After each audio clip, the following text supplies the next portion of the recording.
constantly all day long. 56 touchdowns to his credit, rushing the ball already in his career. And Steve, when you talk about defense, these are two strong clubs. Coming into this ball game, the Paulsboro Red Raiders have only given up 2 touchdowns on the season. A couple of those touchdowns coming late in the ball games. On the other side, we got Collingswood, again, an equally tough defensive ball club, only giving up 3 touchdowns. So certainly both defenses are going to be challenged today. You talk about the great play of Kevin Harvey, and it's going to be a great challenge for this Collingswood defense, how they're going to be able to contain Kevin Harvey. No one's been able to come up with an idea in terms of how that can be done so far in this season. And of course, Paulsboro is going to have the same challenges. Big key in today's matchup is going to be how well can either of the two teams move the ball in the air. And of course, to that end, the coaches have had their final say. When you talk about coaches, you've got Bob Baricki at Collingswood, who's done an outstanding job over the last 5 seasons, and perhaps no one has done as good a job as Glenn Howard at Paulsboro. All the ingredients are here. We could have a great one. Collingswood and Paulsboro coming up right after these messages.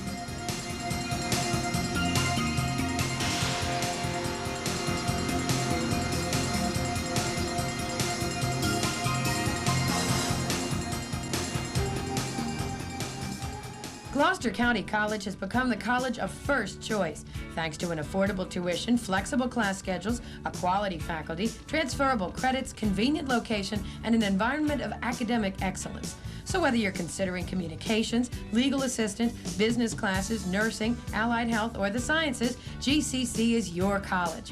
We're a national leader in sports, too. Call 464-5221 or 464-5211 for information.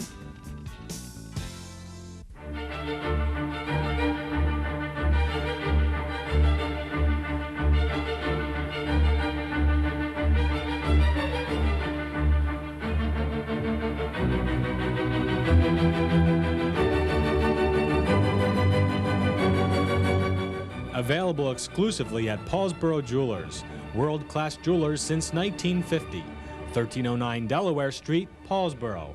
Call 423-1016. Wrap it up with Romeo's Records. More than 20 years of great sounds. Romeo's Records on Delaware Street in Paulsboro. Romeo's Records for all types of music. Rap, jazz, pop, rock, and classical. And Romeo's can locate that hard-to-find number you've been looking for. Romeo's Records will help you find it even if you don't know the title. CDs, cassettes, and we still stock records with 25,000 singles in stock. Romeo's Records, 1313 Delaware Street in Paulsboro.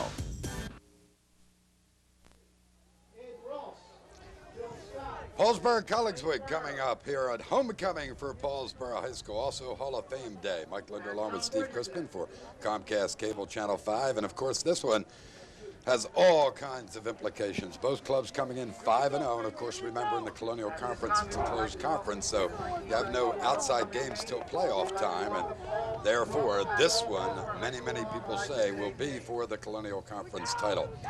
Perhaps a little revenge factor also here today, because last season Collingswood finishing 8-1, and the only blemish on their record, of course, was the loss to the perfect 11-0 South Jersey Group 1 champions Paulsboro Red Raiders. Collingswood would love to come back and pick up the victory here today. Paulsboro has won the toss and has deferred, and as a result, Collingswood will get the football. Number 34, which also, interestingly, gave Paulsboro the opportunity then to determine which end to defend. They're going to have the wind at their back here in the first quarter, and that could be interesting, Steve, as we take a look at the preparation to kick off. Keenan Smith, number 12, tees it up for the Red Raiders. And standing deep, Forley Gumby, number 34, and number 26, LaVar Winder. We're underway with a near capacity crowd here. It will be taken by Gunby. Gunby looking for running room up the middle. Had a little spot, but he was upended as one of the special teamers for Paulsboro. Seneca Cooper was able to knife through the wedge and make the tackle. So we'll have our opening drive begin for Collingswood High School from their own 24-yard line. This is a club that has featured quarterback Ambrosius, but they also have the very good running back Justin Byer number 33, who starts out of the tailback position. Byer has 6 touchdowns on the season. Gunby is expected to start at the fullback slot in front of him, but it appears that they've made a change, and we'll get that number for you in a second. Byer will test left tackle and pick up about 3, perhaps 4 yards. As they have gone, Steve, it appears, with Mike Weir, number 45, at the blocking back position. Well, Mike's the big man for this team offensively and defensively. We'll see him in that linebacking position. Last year, one of their starting tight ends. He does a great job of blocking, whether it be out of the tight end position or the fullback position. This game, we said, is going to be a challenge for both of these defenses. And I think as we go throughout the course of this day, this game is going to be won or lost at the line of scrimmage, and which team, offensively and defensively, can control that line of scrimmage. Ambrosius splits 2 receivers. Now he moves his tight end, Weir, to the left side and sends Gunby in motion to the right. Ambrosius attempts to win, wants to put the ball up and puts it in trouble. It is picked off. Seneca Cooper has the first break of the day. Cooper going down the left side, cuts back to the middle, has an opportunity and nearly broke it into the end zone. Finally is thrown down on the saving tackle made by Gunby, number 34. But the Red Raiders are going to have the football for the first time this afternoon at the 11-yard line. First and 10. Collingswood looking to pass there on second down, trying to find the Paulsboro weakness in the defense, maybe looking for the run. And you can see the effect of this win as Ambrosius, as he goes back to pass, almost looks like it actually slips out of his hands, goes straight up in the air. Did not get the kind of velocity certainly he would have liked to have had on that ball. As you mentioned, Cooper were able to come underneath that and actually get a great return to set up great field position for the Red Raiders. Harvey moves properly to tight end. Cut. There's going to be a penalty flag down here as Gerald Irvin, number 32, the fullback, got the opportunity to run the football. He may have picked up a couple. However, one can bet, as Dennis Wickstead in the white hat, the referee for the day, gets ready to make the call, that we've got a hold or something of that nature. Oh, a clip.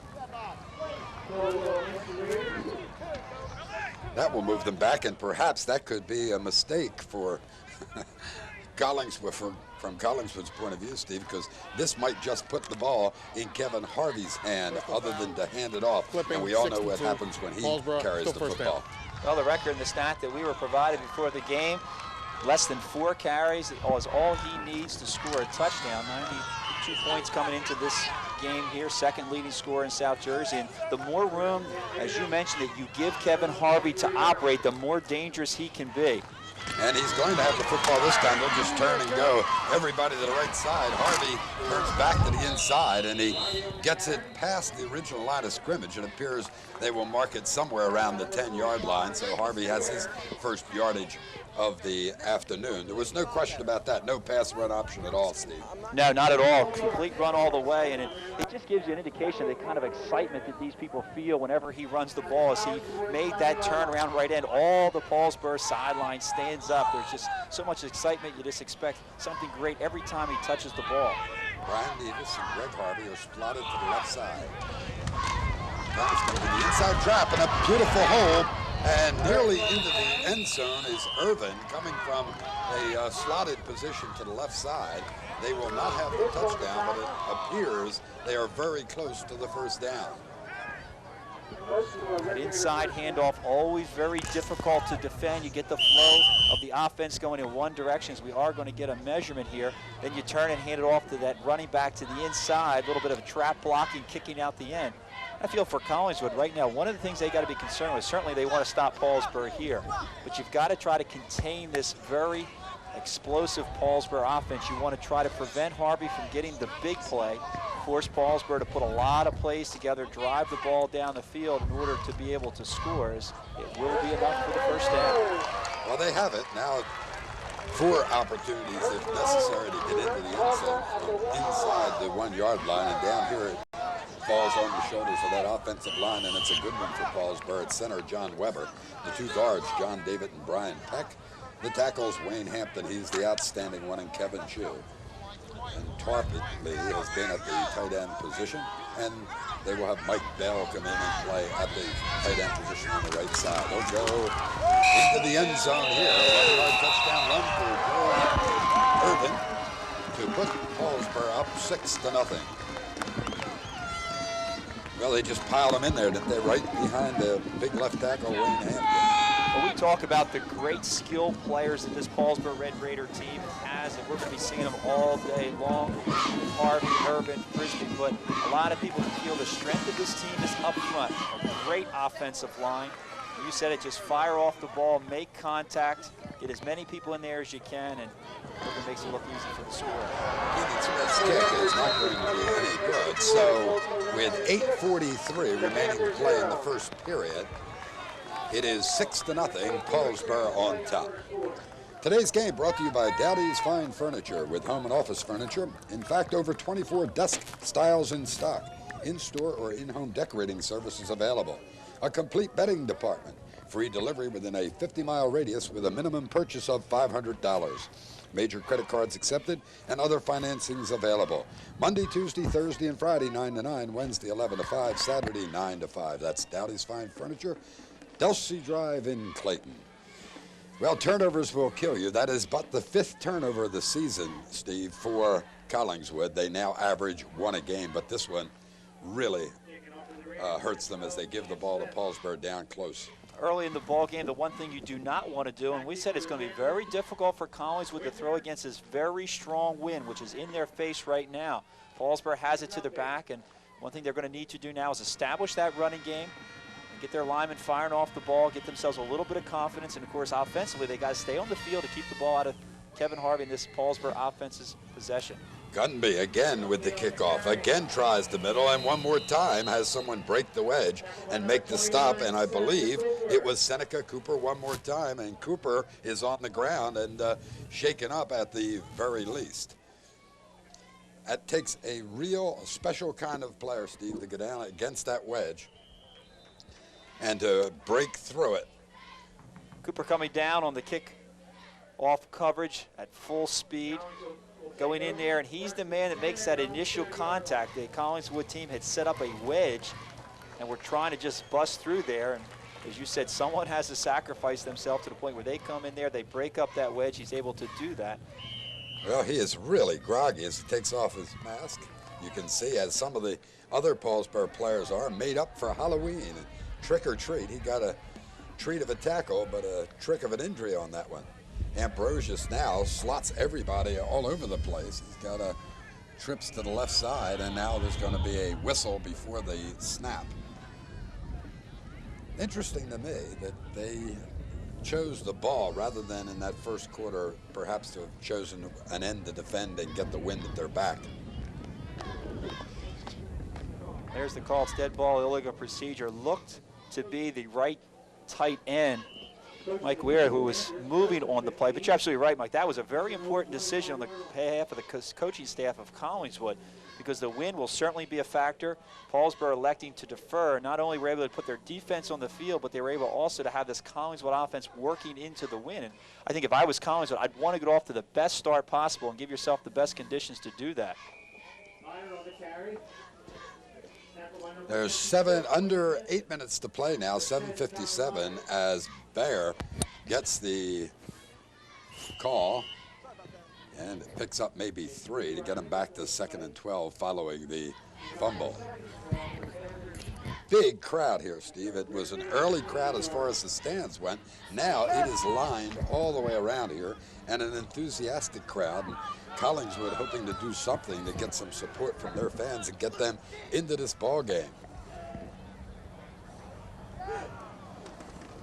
Fake the draw, turn to the other side. Ambrosius just lofts it up. It's going to be caught by Weir, who will get the ball down perhaps within 5 yards of first down territory, as he moves it along to about the 36-yard line. I'll tell you what, you can tell, as good a passer as Ambrosius is, that's 2 balls he's thrown, and they're just floating up there in the air. Yeah, very difficult, as we said, to throw the ball. Going to have to be very careful when they put the ball in the air. This Collingswood team, they use a lot of different variations on offense. Here you can see 2 tight ends. Be real tight on their splits. They're giving you that look run, yet other times they'll come out, they'll split the field, they'll show you the pro look offense right now with 3rd and 5. Ambrosius better get rid of it. and does. Weir cannot hang on, but we may get interference call. And then on the near side, way away from the play, we've got a penalty flag. Lineman downfield, perhaps, Steve.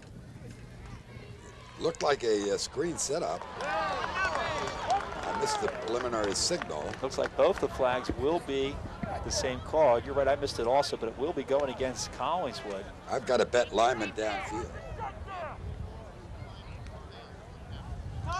We'll have to sort this one out. Already Collingswood knows it's against them. They're going to be pushed back, and it'll be a coaching decision whether to go to 4th down, turn the penalty down. An eligible receiver downfield on Collingswood. That's They're on declined. 3rd down and 5. And as you can see, it was declined by the Red Raiders. Collingswood again electing to go in the air, and Ambrosius doing a nice job of getting the ball in there to where he was just not able to hold on if he was able to. And of course, if there was no penalty, it would have been enough for the 1st down. So now they're going to have to punt into this very strong wind. Robert Roseborough to do the punt. He's an outstanding kicker.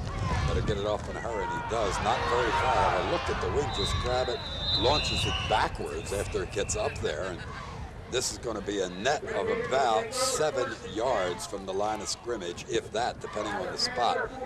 In fact, it's only a 4-yard net punt.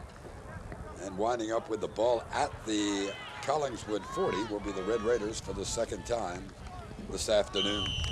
I think, Mike, the point that you made as far as them electing not to take the win in this 1st quarter is going to be something that, unless they can get themselves on track here, as this Collingswood coaching staff is going to look back on, is maybe not being the best decision they can make, because now Paulsboro would, again, because of that win, Collingswood not being able to throw or punt the ball, with an excellent opportunity with the field position.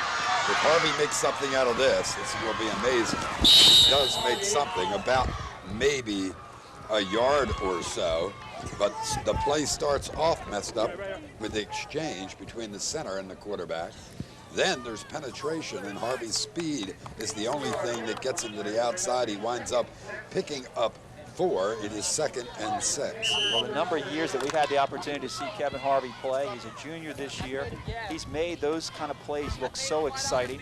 Takes something that really isn't there and makes it into a great play. And this Collingswood defensive ends have got to do a job getting across that line of scrimmage and not allowing him or any of these backs to get to the outside and use that tremendous speed. Frisbee off tackle will pick up about 3 more. It will be 3rd down. In fact, he gets 4. 3rd and just less than a yard. Well, nothing fancy there out of that I formation, just a simple off-tackle run. The fullback, Urban, leading up into the hole. Frisbee trying to read it, following the blocking of Hampton and David on that left-hand side, and pick up the good yardage and bring up that 3rd down and short. Irvin at the tailback position. Up, we've got movement on the right side. Number 7, Mike Bell, lifted the hand up. Bell, if you get a look at him coming off the field, now you'll see he has a huge cast on his left arm as the broken hand. Bell, of course, an all-South Jersey performer last year. Been a frustrating year, I think, to a certain extent because of the injuries that he's had. But still, with all those injuries, he's had an outstanding season. He's a real leader, both offensively and defensively for this team. Comes in here. With the hand injury, he was done with punting. He cannot do it at this point. Nevis will do the punting instead. Another reason Collingswood do that, but they wanted to go away. Cooper! A penalty flag down as Irvin gets the pitch off the option, turns the right side, picks up enough for the 1st down, gets it down to about the 24-yard line. However, a penalty flag. Got 2 of them now. One there almost at the line of scrimmage, one downfield where the tackle was made. Real nice looking option play there. Harvey coming down the line. Nice job on the pitch as Irvin gets to the outside.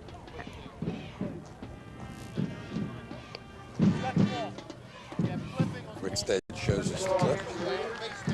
And the face mask against Collingswood, so nothing going right at all for the Panthers. You're right. Early in the ball game, you really like to look to get a couple breaks. We have personal foul, clipping against Paulsboro. Also during the play was a personal foul face mask against Collingswood. The penalties offset, 3rd down again. There's a situation where Collingswood could have really made out very well on that exchange. The 15-yard clipping would have sent them back. Of course, the Red Raiders back 15 yards. Made it a little bit more difficult for them to operate offensively. With the offsetting penalties now, Paulsboro will maintain that 3rd down and about 6 to go for the first. Ryan Davis will split to the left side. Coming down to the right side, the near side will be Greg Harvey on the 3rd and 6th play as Greg goes in motion now across the backfield, setting up the slot the other way. No option in that direction, and Irvin will have it to the left side and really struggles trying to get to the first down. Depends on the mark, but it does not appear that he has it from here. Maybe 8 to 10 inches shy. It'll be 4th down. I don't believe that we'll see any indication of any punting out of Paulsboro here. Well, a lot of confidence in that offensive front line to give them the surge that they would need to get the first, and they have a lot of weapons that they can use. At time running the option to the left-hand side, and they run it very well. You get that good kick-out block on the outside. Harvey reading the defensive end who comes down and takes him out of the play. Just not enough for the first. Interesting play again. It's everybody to the right side. Harvey's just going to use his speed. Has the first down. Turns the corner. He's going to sprint right into the end zone. Look at that speed. And there we have another touchdown. 31 yards on that carry, giving Harvey now 57 touchdowns on his career. Again, he makes him look so easy. Getting to that outside corner, he picked up about 3 or 4 excellent blocks. And we had said that one of the important things for Collingswood defensively, you've got to get people across that line of scrimmage to force the action up to the inside. If they don't do that and they allow these Paulsboro runners to get to the corner like they allowed Harvey to do in that particular case, very difficult to stop this Raider offense. Harvey gets to the corner. He shows that fine, strong running ability he has, and then that burst of speed again to take it in for the score.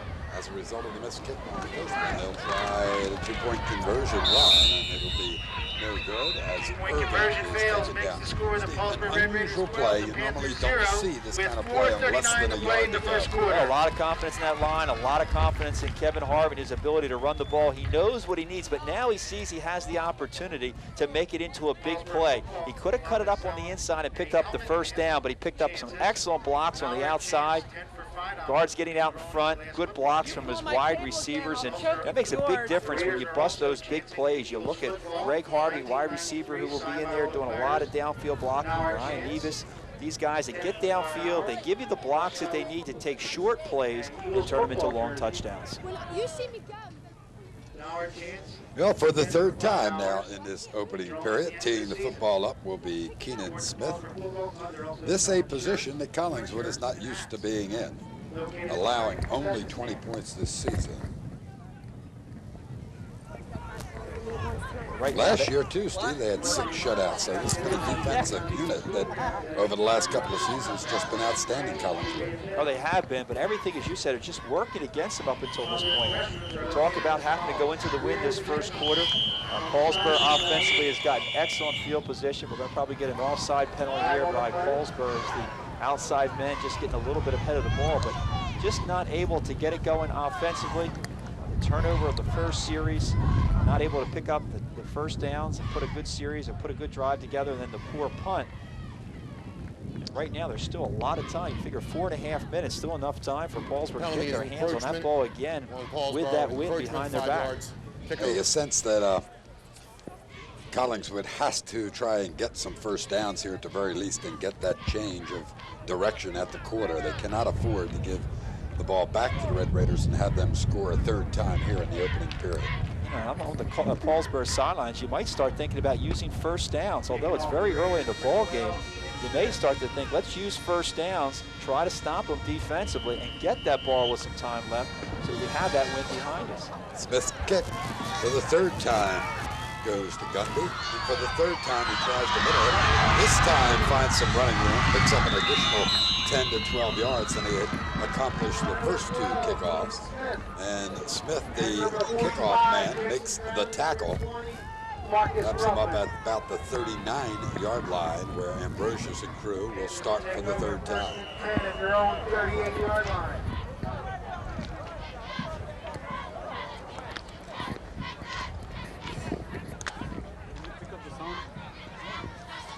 Go defense, let's go! keeps but one man behind him. Let's go, D, let's go! Convoy in motion, and Ambrosius will run the option in that direction. And they'll pick up maybe 4 yards, 2nd and 6. Perhaps the better game plan that Collingswood has to get involved in. It doesn't appear to me that they can get into any kind of run and shoot situation with Paulsboro.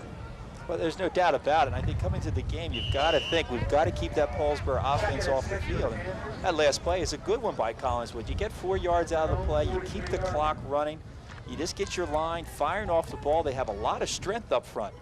And if they can get these guys off the ball, get 4 or 5 yards at a pop, get a couple first downs together, I think they got to get their confidence going. They got to get the feel that they can move the ball offensively.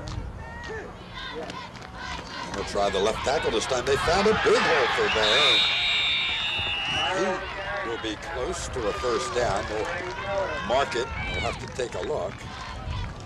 And my call says first down if we bring in the chains. Byard really doing a nice job of reading the hole. Saw that it was not quite at the off-tackle position. He reads the block, cuts it back up on the inside. Able to pick up that first down. A couple of highly ranked teams here. Paulsboro 11th in the state of New Jersey. State poll 4th in South Jersey. Collingswood ranked 12th in South Jersey. All kinds of implications here, poll-wise, conference championship-wise, and we'll have a chance to talk about a little later, playoff-wise. Ambrosius with the long count. Goes to Beyer, who will struggle to get 2, perhaps out of it, as the defense closed quickly for the Red Raiders. Peck gets up from the bottom of the pile and has assistance from John Esposito. Esposito wearing 69 and Peck wearing number 62. Other defenders scheduled to go. Hampton, Bell, and Schmidt at front 5. Kai Myers was ticketed at a linebacker position, but they move people in and out there. Myers is there, along with Ray Miller, number 51. Interestingly, Kevin Harvey plays on one of the corners along with Greg Harvey. Cooper and Nevis are the deep men. Ambrosius to Beyer again. Oh, he gets away from the initial tackle, but then as he tries to recover back to the inside, they just close so quickly. Kevin Harvey is there responding to that move, along with Joe Schmidt, number 66. And they will give him forward motion to about the Paulsboro 46-yard line, where it'll be 3rd and 5. Really got the benefit of the doubt of a great spot there. Picked up about 2 or 3 yards. They gave him that forward progress. That last play, Brian Peck made very good penetration. Not able to come down with the play, but slowed by up just enough so the rest of that defensive pursuit could get in there and take him down. A very little gain. Good play here with 1:15 remaining to play in the opening period. Fumble. And that may have helped Beyer. And what it really does is put Bob Barickian in a tough spot, Steve, as Beyer is able to get the ball to about the 42-yard line and leave his club The Red Raider 42-yard first down. Does Barickian punt here? Or We're going to see the play. He It's go for the yard? a miscue on the handoff as Ambrosius gets over top of the fullback here and not able to find the pocket for Beyer, but he's able to pick the ball up and really make some good yardage out of that place. Kevin Harvey comes in there, and right now Bob Baricki and his staff want to talk it over a little bit. But you're right, very important decision that they got to make here on 4th down and short. Well, Barickian wants to talk to him with 41 seconds remaining to play in this opening period. The home club on top, 12-0. We'll be back with more.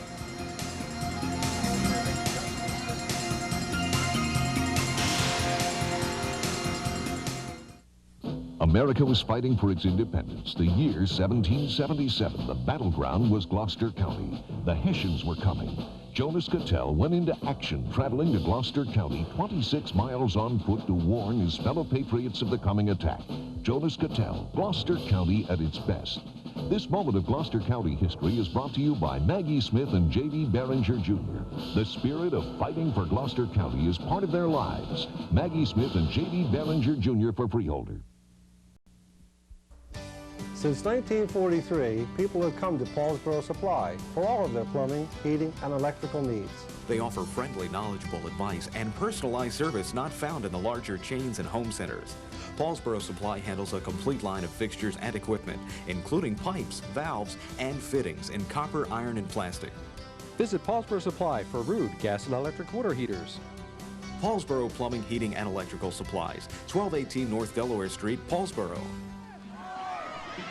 Ambrosius on the first play of the second period lofts the ball into the end zone, looking for LeVar Winder, and it goes over his head and sails out of the end zone. So it will be here on the second play of this period, 3rd down and about 7 for Collingswood, with the ball marked at the Paulsboro 29-yard line. You can see the crowd is just huge here. Let's go, baby! 12-0 Collingswood needs a score here to stay in this ball game in the first half in any event. Ambrosius now still looking for a completion. This time attempts to run it on the option, keeps the football himself. There is another penalty flag, and this game has been marred, Steve, as far as any momentum goes, by yellow flags. Against Collingswood, there's such need of an opportunity here to get a good drive going. 1st down and 10, they elected to throw the ball long. Of course, it was defended very well by Paulsboro. Now here on 3rd down, about 7. Again, it looks like it will go against them. Tell me what that call was. Here it is. Illegal shift against Collingswood. Illegal shift. 3rd down. Most officials show that as an illegal procedure and do not use that one. A difficult signal which does not appear in most game day programs. Normally you see it with the one hand. He elected to use both hands to really emphasize the fact. Big drive here, as we said, for Collingswood. Big 3rd down play. They're probably in 2-down territory right now, down 12-0. Maybe don't have to pick up all the yardage, but let's get a good chunk of it back. If we do want to go for it on 4th down, we have very little we'll have to make. Ambrosius wants to go to the end zone, close to the wrong guy, as it is picked off by Kevin Harvey. As we pointed out earlier, he may be one of those most impressive offensive players in South Jersey. He obviously is, but then also to play on defense, and Harvey comes up big on this one. Read that one perfectly. He did. He was there. He had good position. It was just a simple fly pattern on the outside, and of all people, he's a tough one to beat long defensively. Able to go up very high and come down with the ball with the interception. As we said, a key drive here for Collingswood. It has been taken away with another turnover. There you see Harvey with the one-on-one coverage on the outside receiver. And here's the situation. Ambrosius just maybe didn't get as much on the ball as he would have liked to. Would have loved to have been able to throw over Harvey's shoulder to his wide receiver, but he just wasn't there.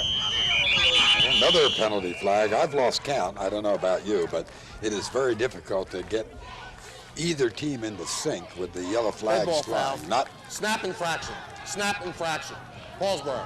No indication by that these calls shouldn't be made. The fact of the matter is both teams are fairly sluggish, apparently.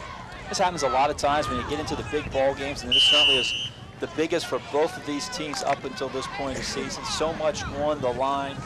Maybe just a little nervous. You want to get that quick jump. You want to get off the ball there to try to get the position on your defensive man if you're the offense. And right now, they've just got to calm themselves down, maybe concentrate a little bit more on what the count is, and what their assignments are going to be. Harvey nearly stepped away. Oh, he got a late hit there, but there'll be no call. I don't think there was any way they could avoid it coming down on top of it. But the timing being what it was made it appear to be a late hit. Collingswood doing a nice job of getting out there with the pursuit, forcing the action up to the inside. Super fan, Betty Vogening, leaning over the fences. We'll watch this one. Here we're going to see it. Defensive end getting a call on the inside. Collingswood doing a good job of getting up there, forcing the action back to the inside. I think you're right. There really isn't much they can do. And Harvey is such a dangerous runner. You got to continue to pursue him until you know he's absolutely down. Good job done defensively here as Frisbee's going to get nowhere at all. Tackle made for Collingswood by Carmine Romano, number 52. Romano goes out of the ball game now. Well, this is a big defensive series for Collingswood right now. Now they have Paulsboro deep in their own end of the field. They're going against the wind. Maybe not able to throw the ball as much as they would like. You got a 3rd down and long. You'd love to be able to hold them here and force them to have to punt the ball. Give yourselves good field position. Remember the difficulty Ambrosius had throwing against the wind. Let's see what Harvey can do. Harvey puts it right on line, and it goes to Harvey. So it'll be Kevin to Greg, and they will have a 1st down. Well, so much for difficulty throwing. Now that was a bullet. Hey, well, the offensive line gave Harvey a lot of time. He sat back in the pocket. I've always liked that pattern. Greg Harvey's the wide receiver out to the right. He goes down about 12 yards, and he just turns and finds the opening in the defense. It's in front of the safeties. It's behind the linebackers. Harvey, with the time that he had, he kept the ball low and hard, that tight spiral. Gets the ball there very quickly. Big 1st down for the Paulsboro Red Raiders. Well, they mark it now at the 26-yard line. On it, it's going to be Collingswood football. So the Panthers finally come up with a perhaps momentum shift as Bill Mann covers that fumble. The connection once again really wasn't made between the quarterback and the running back on that play, as we saw in the Collingswood fumble situation. So the Panthers will have it back just outside the Paulsboro 30. It's difficult to tell where the breakdown was. I don't know if in that case Frisbee just not able to get to the hole cleanly, maybe tripped up just a little bit, but it was not a clean exchange. The ball is on the ground. Collins with a big turnover. Most important thing right now is they've got to start to take advantage right now of the field position they've been able to get here in the 2nd quarter. There's another fumble. This time it's covered for Collingswood by Mike Weir, who alertly falls on that ball. Oh, what a penalty marred and era played ball game this has been to this point. Not at all what you expect out of 2 5-0 ball clubs. Bob Rickian on the Collingswood side, Glenn Howard on the Paulsboro side have to be distressed to a point, although Howard the least distressed with the 2-touchdown lead. So it will be 2nd and 12 now as Conlery will move over and be the tight end on the right side, getting an unbalanced line in that direction. They will try to run there, and Kay Myers stunts from the linebacking spot, makes the initial hit, and then finally Esposito is able to bring Meyer down. He gets it back to the original line of scrimmage +1. It'll be 3rd and 9. Well, he's tried to throw it long, overthrown and been intercepted. I think he's got to drop and try to start hitting some curl patterns or something in the 8 to 10 yard range. One of the biggest problems has been he's getting a lot of pressure from that defensive front by Paulsboro. Ambrosius is going to need that time, but you're right, they really got to start spreading things around. It's a tough team to go deep on, but there's a lot of room down low in front of the defensive safeties. They will try and do it on the ground, and they will get the ball near the 25-yard line, but they're going to bring up a 4th down and leave themselves with a need of 5 yards.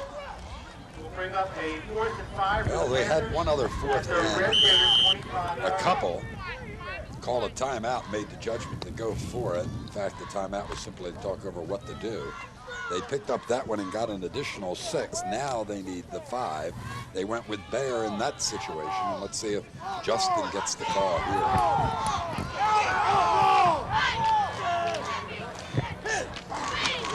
He fakes it to him. He better get rid of it in a hurry. Does. Oh, good tackle made as it is caught by Winder, but he is driven down by Harvey and will be very close, depending on the spot. I'd say he has the first thing. Yeah, he got the benefit of an unbelievable spot by the linesman on that side of the field, and the Paulsboro sideline very upset about where that ball was marked down. Well, Judd Cupsey has been carrying the chains forever here, has the lead chain as they come in from the sideline. He usually has an 8-yard one when Paulsboro has it. He needs an 11-yard one here when Collingswood has it. I say he has it. Let's see. No, he does not. Wait a second. An inch.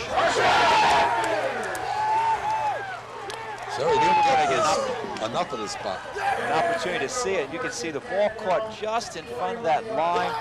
Harvey coming up, making the hit, driving the man back. He got a good spot out of that, but it just wasn't enough for the first down. Yeah, he got the benefit of an outstanding spot, so maybe justice prevails. So Paulsboro, following the turnover, has to withstand the Collingswood attempt offensively. They do that, albeit by an inch. And the Red Raiders will get the football back. 6:15 with the clock running, remaining to play here in the opening half. Paulsboro on top, 12-0.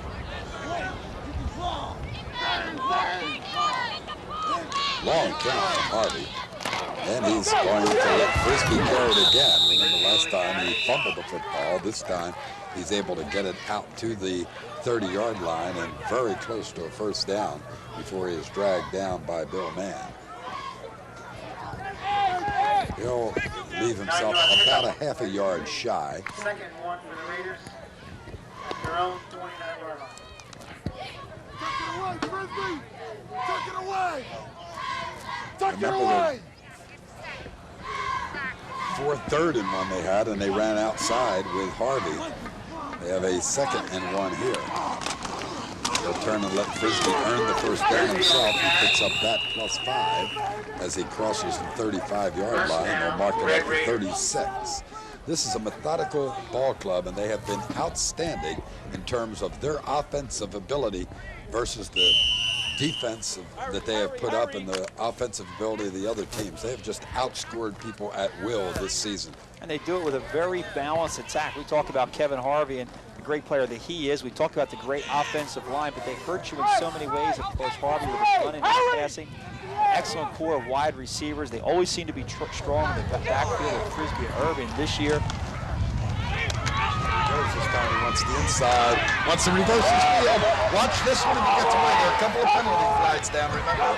But Kevin Harvey gives you excitement almost every time he touches the football, and he would have a first down if the penalties do not go against Paulsboro, although I've got to believe an illegal block or something of that nature as a result of the change of direction on Harvey's part. Well, he just puts a charge in you every time he carries the football, doesn't he? And this is what you have to be concerned about. If you're the defensive team, you can never let up. You've got to go hard on every play. You've got to maintain your position because he has that tendency to change fields so often. If you're the defensive end on the opposite side of the field, you have to be careful how you pursue so that you're able to maintain your spot, that if he does decide to come back in your direction, you're there. Paulsboro, be first down again. To force the action back up, as we do get to call illegal block in the back against the Red Raiders, we'll send them back. So it will be first and 21 for Paulsboro with 4:40 left to play in the opening half. Harvey has thrown the ball once against the wind, and it was a bullet for a first down and a gain of about 17 yards.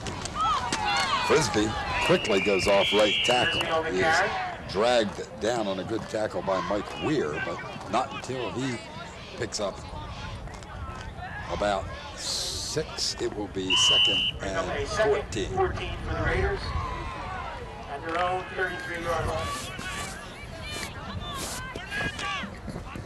Right now, Paulsboro, of course, wants to be concerned about that clock. They want to try to allow as much to run off as they possibly can.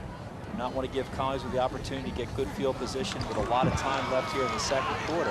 On the option, Harvey reads it well, breaks away from the initial hit, and is going to come close, maybe 3 yards from the first down. So he's going to pick up about 10. Stepped right out of the first tackle, or he would have had little to no gain. In fact, he leaves them but 2 yards shy of the first down at their own 44-yard line. Clock continues to run under 3.5 minutes left now in the opening half. Andre Lee comes in. He's a flanker. Normally when they slot, he'll come in, and Greg Harvey and Andre Lee will be in the slot to the right side. They will keep tight end Tarpley. Well, now they'll move him over there. So 3 receivers set to the right side, and there's going to be, I believe, a delay of the game penalty. And third down and short. It's a situation where delay of game, Paulsboro. Still third down. Situation there where there's not a whole lot of options. You've got to have a lot of confidence that you can just fire off the ball and pick up the yardage necessary. Took a lot of time for that play to get into the game. They get the delay now. That's going to possibly change their call, as they'll bring up third down and long. Now maybe instead of doing something maybe tackle to tackle, now maybe you have to look to get to the outside to pick up a little bit of additional yards. Now their play in this situation, every time they've needed specific yardage, has been roll with Harvey. Steady double fakes, and then wants to look long. Ball is tipped and nearly picked off as the intended receiver, Nevis, was unable to get to it. The coverage on the play supplied by Bear, number 33. So it will be a 4th down. It'll stop the clock with 2:56 remaining to play here in the second period. Collingswood will have another shot. Standing deep will be Roseboro, number 12, and McConnell, number 28, for Nevis's punt. 6 man! 3! Set! Get down there, Marcus! Let go! Come this way! It will fall and roll and come dead at the Collingswood 35-yard line. 2:45 remaining to play here in the half. We'll take a break and be back. 12-0. Paulsboro on top.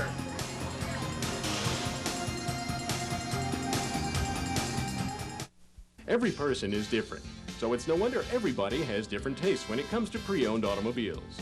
Fortunately, Valley & Bow understands. That's why every one of our pre-owned cars is unique. Better yet, the way we treat our pre-owned cars is unique as well. At Valley & Bow, we know our reputation is on the line, so all our vehicles have to pass our quality test. But what's even more important, the car has to pass your test. That's why people in the know go to Valley & Bow, 663 Mantua Avenue, Woodbury. The most important thing you can do on November 8th is to get out and vote. Perhaps more important, however, is if you go out as an informed voter. And those of us here at Comcast Cablevision believe we can help you with that job. If you will join me and the candidates for freeholder and sheriff on our Comcast Cablevision candidate profile, we think you will be a better voter on November 8th. Watch the candidates profile November 2nd and 4th at 8 p.m. on Channel 5.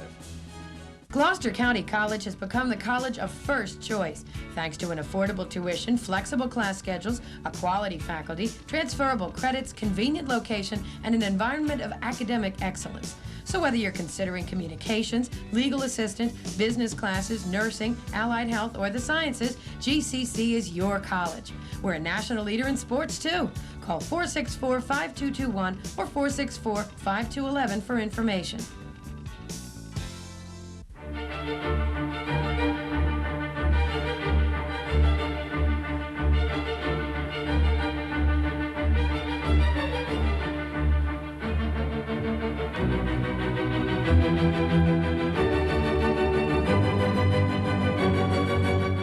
Available exclusively at Paulsboro Jewelers, world-class jewelers since 1950. 1309 Delaware Street, Paulsboro. Call 423-1016. Wrap it up with Romeo's Records. More than 20 years of great sounds. Romeo's Records on Delaware Street in Paulsboro. Romeo's Records for all types of music. Rap, jazz, pop, rock, and classical. And Romeo's can locate that hard-to-find number you've been looking for. Romeo's Records. We'll help you find it even if you don't know the title. CDs, cassettes, and we still stock records with 25,000 singles in stock. Romeo's Records, 1313 Delaware Street in Paulsboro.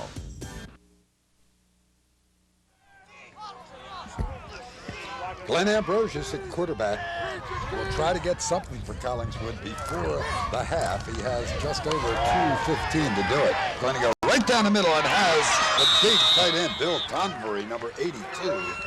Makes the reception, stops the clock for the movement of the chains at 2:12, puts the ball into Paulsboro territory, and Ambrosius put that one right on the line. Oh, he did. There was a lot of people there over the middle of this Paulsboro defense. As you said, Convery, the tight end, will go down about 10, 12 yards and break to the inside. Two Collingswood players right there drew the defense.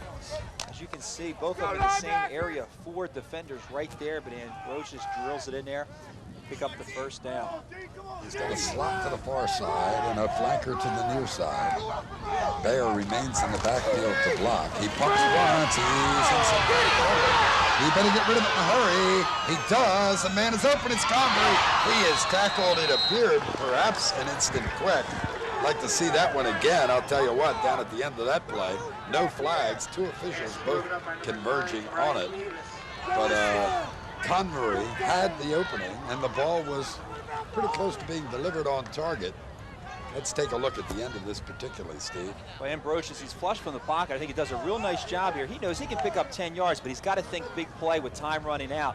I don't think there's any question. We're going to see contact right before the ball gets there. Tough to tell in our replay, but it looked like contact made just prior to the ball getting to Convery. He's not able to hold on. Well, 1:41 remaining to play here. It's 2nd and 10. They will move Weir now, the tight end, step Convery back into the backfield. Now bring Gumby in motion. And really picked off. Excellent defensive play made by Greg Harvey. Harvey playing on the corner on this side has been outstanding all afternoon, and that was another good play. Ambrosius appears to have time, and then bang. The blocking seems to break down. At first you think he's going to have all the time in the world, and then again he gets hurried. It's a tough team to pass against this Paulsboro Red Raider defense. They get good pressure on the inside from that 5-man front that comes at you, especially when they read pass. They get good drop out of their linebackers. Their corners are very quick. Right now they have their safeties playing deep, so they're a tough team to get deep on. You gotta be the deepest man, Baltimore. A lot across the middle and to the outside. 3rd and 10. Penalty flag into the middle and nearly picked off. Coming from the safety position, Chris Montemori in the nickel back situation, getting a chance to play. Looked like Chris was going to have one. Instead, it will simply bring up 4th down if the penalty is declined. A legal procedure against Collingswood.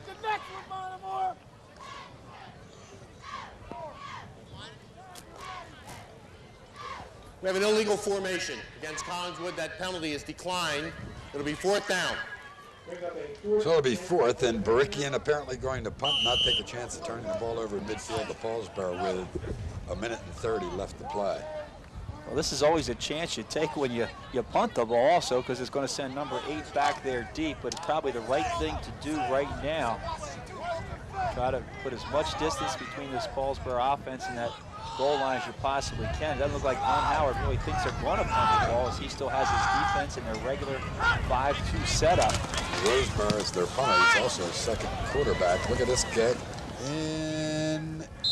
Into the end zone. It'll be a touchback. They'll bring it out to the 20-yard line, where with 1:22, Paulsboro will have another opportunity to pick up an additional score. First half, so far, Ambrosius has really not been on target. We know he is a much more effective quarterback than what he's shown today. And if they're able to hold Paulsboro to 12-0, just the 2 touchdowns, make some adjustments in the locker room, and then I think, assuming Paulsboro takes the ball in the first half to take the win. Red Raiders really haven't gone with 23 straights back in 10-17-92. They lost to Stone. Right here at Channel 5, 14-13. Harvey wants it all, going and lifted up in the air, looking for Greg Harvey. He'll catch it, but out of bounds and incomplete. Stops the clock at 1:15. I think when the Collingswood team looks back to this ball game, we're going to look back at that second quarter where they had some excellent opportunities with field position. They had the wind behind their back, and they were not able to get a score across. And I think it was very important that they at least get one score across. They go in at halftime. I think going into halftime, 12-0 is going to make it very difficult for them, because I think they've shown that certainly going against the wind, they're going to have a very difficult time moving the ball. So what it's going to come down to in the second half is they're only going to have 12 minutes to really get their offense going. Now they stay on the ground with Urban. Urban will pick up a few. It will be 3rd and 5. Clock will continue to run as it goes under 1 minute now left to play in this half. 1 minute to play. Does not appear that either team is interested in stopping the clock. Certainly Collingswood not using any timeouts to try to force Paulsboro in this case, and Paulsboro not hurrying to put a lot of plays up before halftime.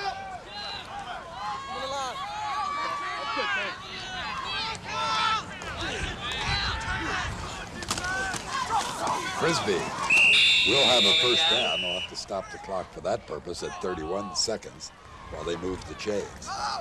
Frisbee has a quick move to the line of scrimmage.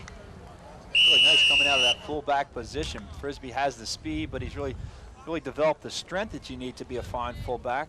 Number one, when you're carrying the ball, and also as a good lead blocker for Irvin. As we said, they've always had a real strong combination fullback, halfback tandem here at Paulsboro. Certainly an equally good one this year.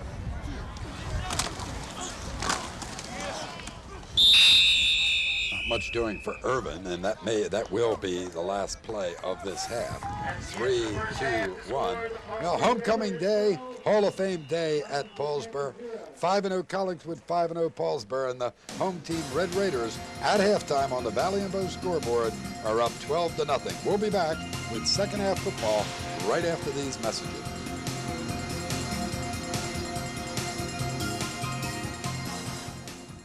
People in the know go to Valley and Bow, and that includes people who know great service. For over 30 years, Valley and Bow has been specializing in repairs to all GM cars and trucks.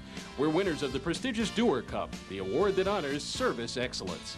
Now, come to Valley and Bow, where Joe Murphy and his staff will take a personal interest in your car. Valley and Bow's service features convenient Saturday hours and courtesy transportation. Your car deserves the Cadillac of service at Valley and Bow, Woodbury. I'm Gary Moore. As your candidate for sheriff, I understand the need to keep taxes from increasing. I will start trimming fat from the county budget by going after parents who won't pay child support. During my 18 years of police work, I've seen the need to be tough on criminals. We should make county prisoners clean up county highways and roads. Start a boot camp training program for first-time juvenile offenders. I want more rights for you, the taxpayer and voter. On November 8th, vote Gary Moore sheriff.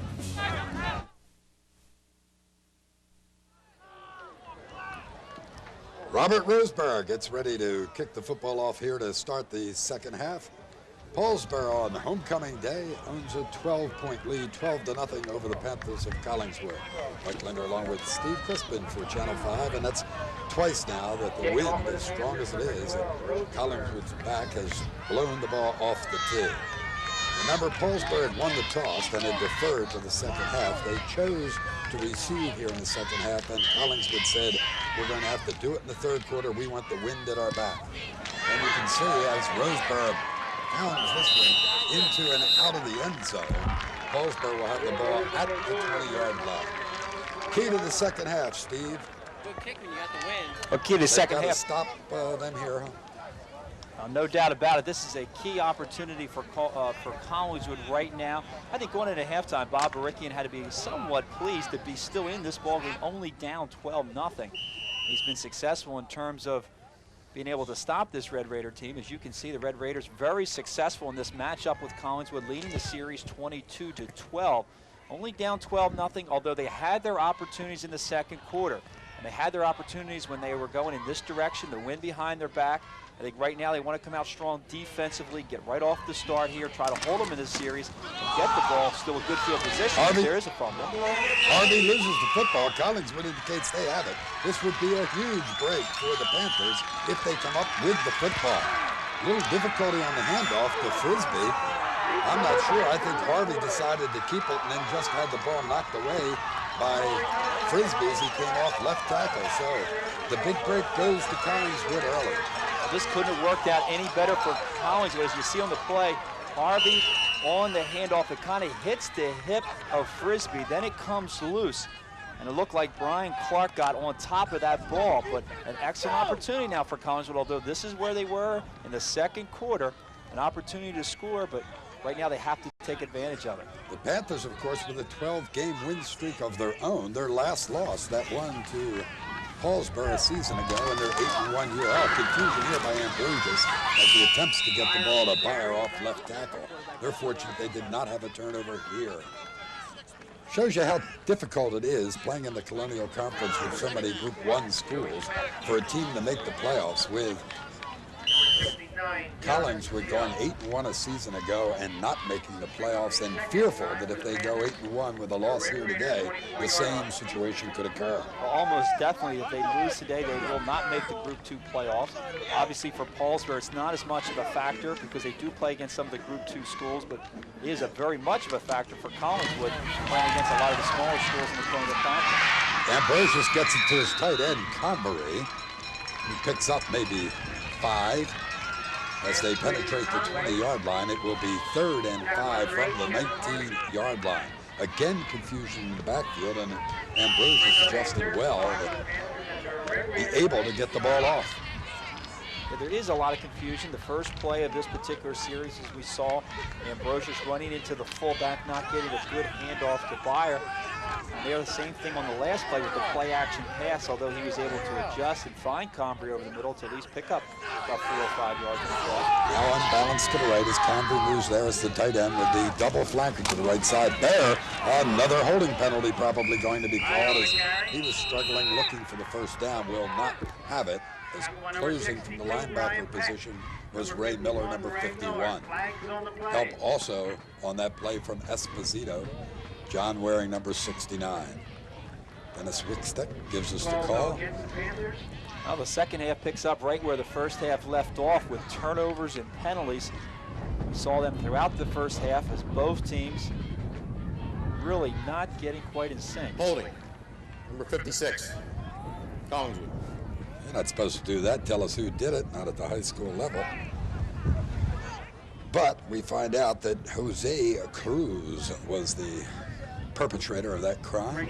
It will now be 3rd and 15. 10 minutes exactly left to play as they wind the clock and start it here in the 3rd period. Home club Paulsboro up 12-0. With the I formation behind him, Ambrosius will probably look to throw. Straight back.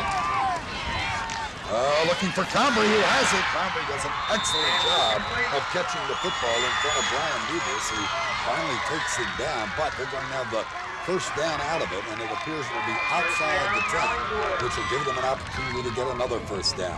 That ball delivered right on the money. Combry's a great target for Ambrosius to throw to, 6'3", 195 pounds. He's the left tight end position. You can see him releasing at the top of your screen. He's going to go down about 12 yards right across the middle. Ambrosius keeps the ball up high. Combry with a good pair of hands to go up there, pull that down, hold on for the first down. Collingswood has to score here, I'm sure, in their own mind. They squandered a couple opportunities in the second period as Ambrosius on the option attempt is going virtually nowhere. Ty Myers, number 10, coming from the linebacking spot. At the bottom of the pile, Brian Peck, who's done a great job all day offensively and defensively. Brian playing at the nose guard position. Ambrosius running the option to the right-hand side. It's into the short side of the field. You don't see that very often. They had a man-in-motion Combry also in that same direction. Probably more a direct run, not even thinking about pitching the ball, maybe trying to find a little opening to get himself upfield. The room was just not there. It's about a half a yard on the play.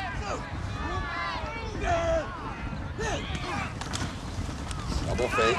Looking, the man is wide open. It's Combry, and he just overthrows him. Well, there was either a blown coverage or with a stunt coming from the outside where the pressure was applied to Ambrosius. Combry just cleared and maybe just too open. He would have had the ball at about the 2-yard line and fallen into the end zone. Well, good play-action pass really drew the defense. Monty Moore, number 11 for Paulsboro, coming in there almost untouched, got right in Ambrosius' face. Combry had blocked down and then released. He had gotten behind the defense. He was wide open. Ball just sailing at the last second, overthrowing Combry, but another great opportunity there for Collingswood that they're going to take advantage of. Big play here for Ambrosius. Good. After the fake, looks for Combry across the middle. He's got him in the end zone for the touchdown. He's about a half a foot shy. I thought he was in there for an instant, huh? In any event, this will be close to the first down. As as they move the ball back in and mark it at the linesman's foot. I don't know if we'll have an opportunity to see here, but watch the number of red jerseys that are here around Comfrey, and drills it right in there. There's 4 red jerseys surrounding Comfrey. He finds that opening across the middle. I thought his feet were in, Steve, when he caught the ball and driven back out of the end zone. That would be a touchdown if an official had seen it. Doesn't matter what happens after the plane is broken. Let's see if they get this first. A key measurement here. Remember, they come up an inch shy on an important one earlier. And it looked like they have that same inch here. The only difference is they will have a play. Last time it was 4th, and they came up an inch shy. Well, you ever have a sense that there's a play that's absolutely necessary for a football club? I was thinking exactly the same thing. No doubt the most important play of this game, probably for Collingswood, it's their best opportunity up until this point of the game to try to get a touchdown across. They've got to score here. It would do a lot for their confidence. We said they have to do it here in the 3rd quarter with the wind behind their back. You can see how important the passing game is to this offensive attack. And they've only been able to do it with the wind behind them. So now 4th down and very short. Big call here for Bob Rickett and the staff. Do you go with Ambrosius with just that inch, let him go forward, or do you give it to Beyer following the block of Weir? Ambrosius is a big quarterback. He's strong. This movement looks like the left guard for Collingswood jumped, which will cost them 5 yards and take it away from the 4th and inch situation and perhaps force Ambrosia to the air. Again, it's the penalties that have made the difference. It worked against Collingswood throughout the course of this game as we get the call. That's a killer. Absolute killer. It certainly is. The illegal procedure, not quite concentrating. You remember, they want to get off that offensive line of scrimmage. Dead ball foul. False start. Collingswood, 4th down. And you want to get that quick jump on the defense, but you got to concentrate on the count. At 5 yards, a big difference here. Probably would have been very difficult to stop this Collingswood team that short. Now, timeout is called by Collingswood. Again, still a very big call here on 4th down. Today's game brought to you by Dowdy's Fine Furniture. It is Dowdy's proud tradition of quality, service, and value that has been kept alive since 1946. With one of Southern New Jersey's largest, most beautiful home furnishing showrooms.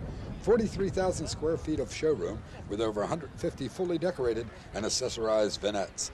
They're open Monday, Tuesday, Thursday, Friday 9 to 9, Wednesday 11 to 5, and Saturday 9 to 5. I'd like to take this opportunity to wish a speedy recovery to Walt Powell, one of the favorite teachers at Paulsboro High School. Walt suffered a back problem, had to have it operated on, and is recuperating, and hope he gets back real quick. And Walt usually joins up here in the booth. He takes care of the announcing, the sound, and a lot of the audio-visual things here at Paulsboro. Right now, Bob Rickey coming out. Spent a lot of time talking to the head referee, maybe complaining that there's a lot of talking going on in that defensive front of Paulsboro, actually trying to draw the Collingswood offensive line. Spent a lot of time kind of pleading his case. Of course, it's all going to go for naught right now.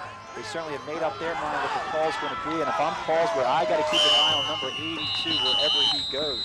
Now the Red Raiders are apparently going to call a timeout. They're a player shy, I think, because Glenn Howard was walking off the field. It was not Howard's call. Then they counted the players and, interestingly, made a mistake. They didn't have one shy. Give us a chance to take a break with 7:59 left to play here in the 3rd period. Paulsboro up 12-0. We'll be back.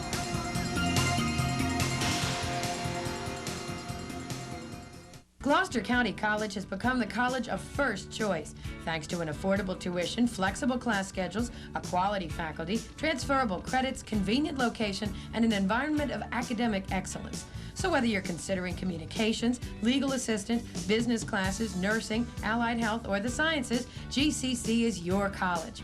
We're a national leader in sports, too. Call 464-5221 or 464-5211 for information.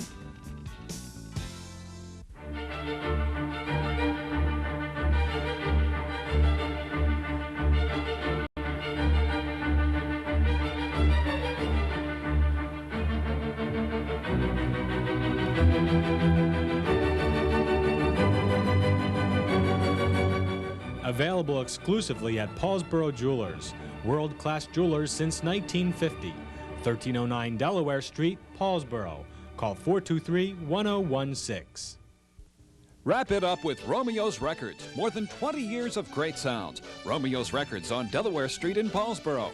Romeo's Records for all types of music. Rap, jazz, pop, rock, and classical. And Romeo's can locate that hard-to-find number you've been looking for. Romeo's Records will help you find it even if you don't know the title. CDs, cassettes, and we still stock records with 25,000 singles in stock. Romeo's Records, 1313 Delaware Street in Paulsboro. Momentous fourth down play here, 4th and 5 for Collingswood. Remember, they can get a first. They missed it by an inch and then had the illegal procedure penalty. Ambrosius is going to have to do it by throwing. His man was open. He did not see him. Now floats it. Yeah, it's gone. So they get the touchdown. Collingswood scores. Yet to see exactly who it was that caught the football. Who is it? 34? Is that Gumby?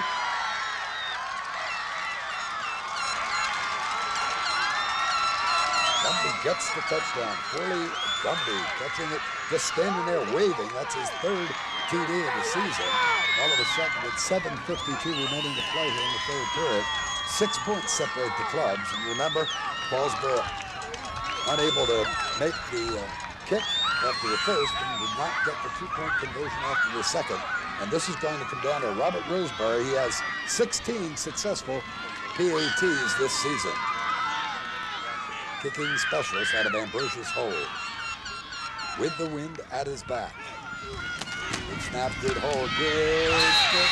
It is good, and 12-7 with 7:52 remaining to play here in the 3rd period. Take a look at this play and watch how long Gumby stands there. Same play action that we've seen before. Gumby's the motion man. Ambrosius fakes into the line, and then he's flushed out of the pocket. Very difficult throwing to your left, but watch what happens. Kevin Harvey, the cornerback, has got to come up to respect the run. He comes up, and Ambrosius is able to find Gumby deep in the end zone, lofted over the defense for the reception. Nice job by Ambrosius throwing on the run to the left-hand side, putting the ball right where it had to be. Had to take a little bit off the ball. Nice little touch, and a big 4th down play by Collingswood. Gets them back in this ball game, not only on the score, but I think really psychologically, they certainly needed to score on that particular drive. Now with just under 8 minutes left here in the 3rd period, they've got to get that defense on the field again. They've got to try to shut down this Paulsboro offense and try to take advantage of the win that they have here in the 3rd period.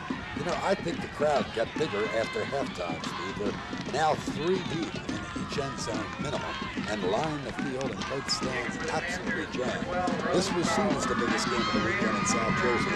Lots of people who are neither associated with Paulsboro or Collingswood are here today. I think you're getting a lot of people coming from the games that probably took place earlier in the day, and a lot of people really wanted to get out and see this fine Paulsboro team. They knew they would be challenged here today by Collingswood.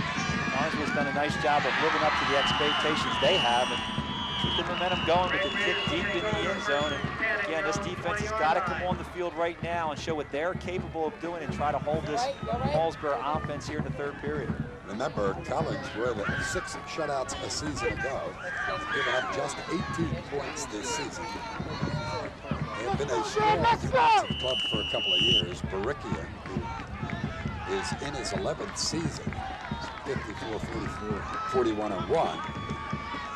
8-1 a year ago, 6-3 2 years ago, 9-1 3 years ago.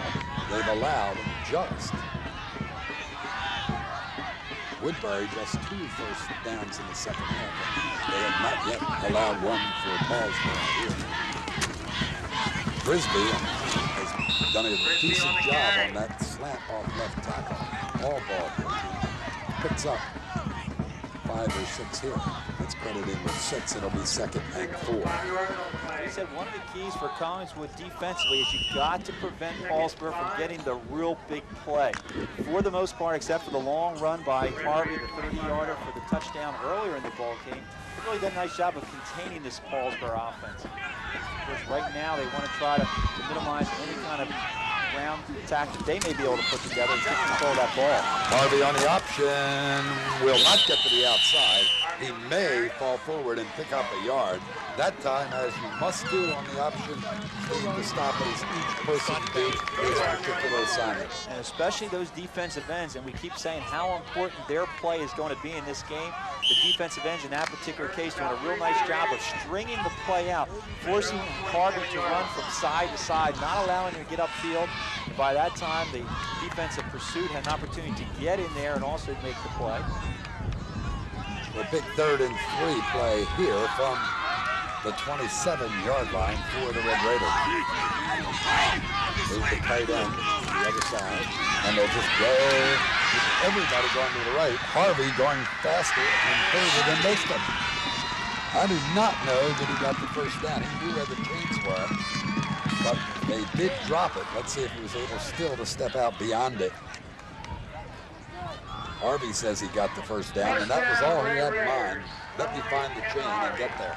That time, the defensive end, in this case Denby, number 34, they make that adjustment, moving the tight end from the left side to the right side. You see a lot of people, they were talking for Collingswood, but no one adjusted. They got to shift there over one player to that left. Denby got caught up on the inside, was not able to get across the line of scrimmage. You don't want to allow Harvey to get to that corner as he was able to do so there, and that's when it enabled him to pick up that first down. 6:26 left in this 3rd period. Again, Frisbee plunges forward. This time picks up 2 or 3. Following Hampton. Hampton just has been an outstanding football player here at Paulsboro the last couple of seasons. There's a lot of people, that's not a real big first down, but what it does is it allows that clock to keep on running. It's another 3 plays that Paulsboro's going to have that they're actually taking away from Collingswood. You can't say enough of how important this wind is. Collingswood attack one in which has to be able to throw the ball to be successful. They had a very difficult time in the first quarter throwing against this one, so Paulsboro wants to hold this ball as long as they can. Frisbee again gets close to the first down as he takes the ball to the 40-yard line. That will leave them a yard shy. 3rd and 1. Collingswood took advantage of the turnover to get the score. They need another one. Another touchdown puts them up by at least a point, possibly 2. But one senses that the wind is the key element right now. Hurry up! 3rd and 1. A situation which Harvey has run the ball before. This time he gives it to Frisbee, nearly breaks out of the pack and goes for a lot more than what he finally gets as Justin Bayer has to make the stop. They'll have the first down and they'll place the ball at the Red Raider 47-yard line. Now the fullback position has been very important to this running game to Paulsboro. It is year in and year out. He's been doing a real nice job of running the ball. He gets to that hole very quickly, getting good inside blocking. You've got John David at left guard, Weber at center, and Peck at right guard. Nice job on the inside to give Frisbee the room to pick up the good yardage. Frisbee again gets the call and gets maybe 2 out of it. It'll be 2nd and 8. They're under 5 minutes now in the 3rd period, coming up on the 4.5-minute mark as the clock continues to run. They're doing an effective job not only of eating the time with the wind in their face, but more importantly, keeping Collingswood away from getting the ball with any kind of decent field position. We've only seen Paulsboro put the ball in the air 1 time going against the wind, actually 2 times. Harvey was very effective. Going to be a clip call, by the way, as Humphrey will make the stop on Harvey on one of the few unsuccessful moves by Harvey. Remember, he scores once every 3.8 times he carries the football and has scored, 57 touchdowns now in his career, but that will be wiped away.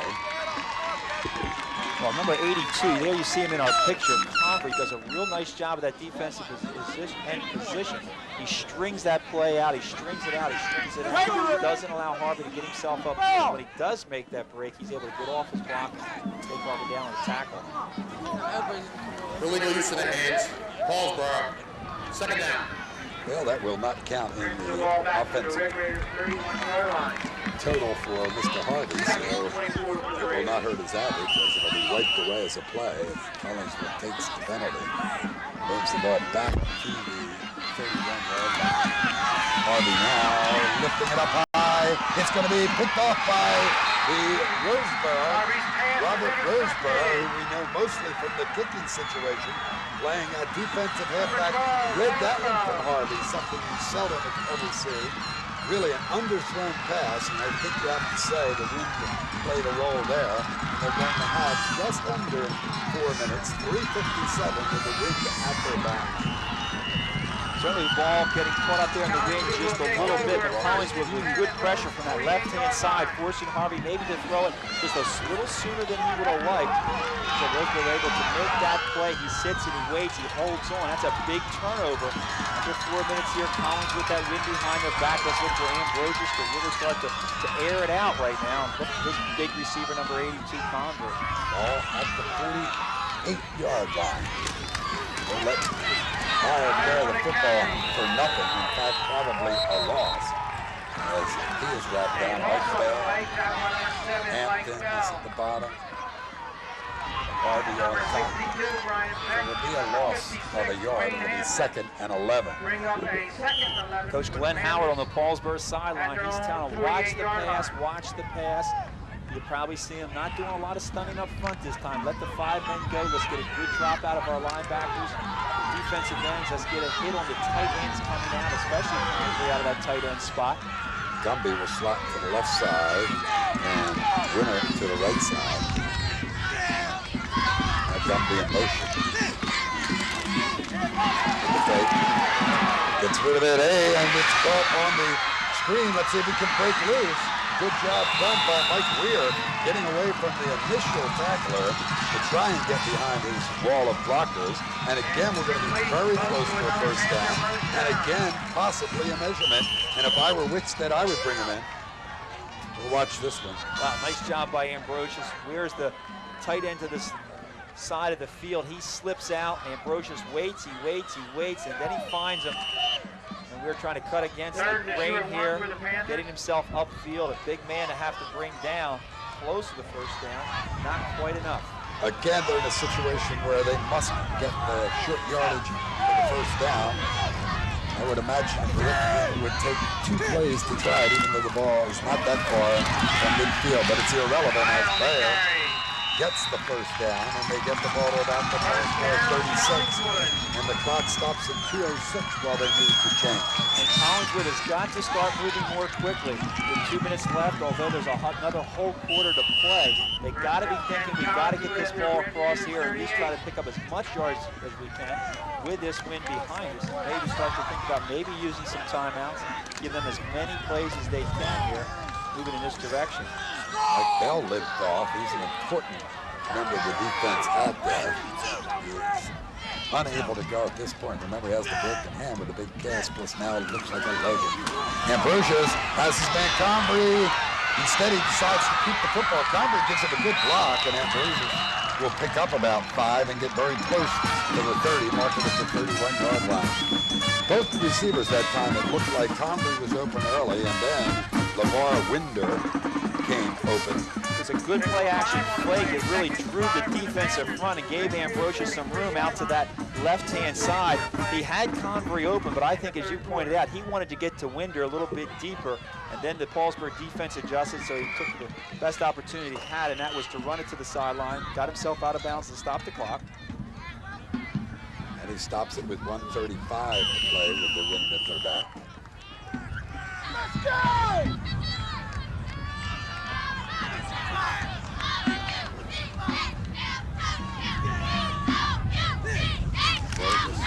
With the fake. Wants to throw, looking for Combry, makes a great catch. Outstanding job by the tight end to get the football that time at the 20-yard line, and another Collingswood first down. I'd love to have a tight end like that to throw the football to. He has made 3 outstanding catches now. Is there any doubt that when Glenn Ambrosius drops back to pass, he's looking for number 82? A lot of pressure. Even with the play-action fake, here they come, but he waits and watch as Combry goes up. Great set of hands over top of the defense, able to bring it down for another first down. 1:15 with the win. Clock continues to run. Ambrosius intelligently is not rushing things. Nope, and he gets the fumble. There's a penalty flag down, and let's see who comes up with the football. Apparently covered by the center, Brian Clark, Collingswood. Dead ball foul. False start, Collingswood. That will cost them 5. Bring up a first and 15 for the Panthers. I guess it's a false start with the center snapping the ball too soon. I don't know if there was any other movement. I think Ambrosius, as he comes out, you wonder how much flexibility he has to change the play at the line. He takes a lot of time looking over the defense. I guess he has the opportunity there if he reads something, maybe to change the play. Right now, again, they want to move this along as quickly as they can. They got a real break that time, Steve. The clock should have started. They rounded around 8 times, but they did not. Another movement. Ambrosius, it appears, this time makes the false move, and they're just going to keep going backwards. This is twice in a row you have movement actually on the center. As there's the call, the center this time moving but not snapping the ball. The last time, snapping the ball on the wrong count. And the clock will begin to run now, as it should have been the last one. They picked up around 10 seconds when Rickstead had indicated that rolling. They will have a slot to the near side, and a flanker, Convery, in the backfield, who comes in motion in that direction. Going to run the option there. Ambrosius taken down by Chris Montemori on that play. A strange play, 25 seconds, 24, 23, and leads them 12 yards shy of the first down at the 24. Convery now could buy them one play if they would hurry up and call it in the huddle while he tied his shoe. I do not believe they will get the play off. And it's surprising again that they're not moving much quicker to get this play off. They had timeouts that they could have used. They're electing to run the ball there on the last play. You're right, they're not going to get this play off. That's the end of the third quarter. What's the score? Well, that will do it. Collingswood is going to have to do it by going into the stiff wind in the fourth quarter. After 3 quarters of play on the Valley and Bow scoreboard, it's Paulsboro 12, Collingswood 7. We'll be back with fourth quarter football right after these words.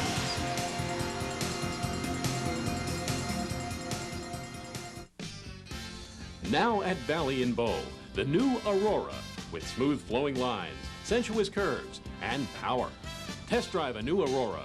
Feel the confident power of its sophisticated North Star system. Experience the Aurora, the new standard of power, style, and performance for the next century. The new Aurora at Valley and Bow, 663 Mantua Avenue, Woodbury. People in the know, go to Valley and Bow.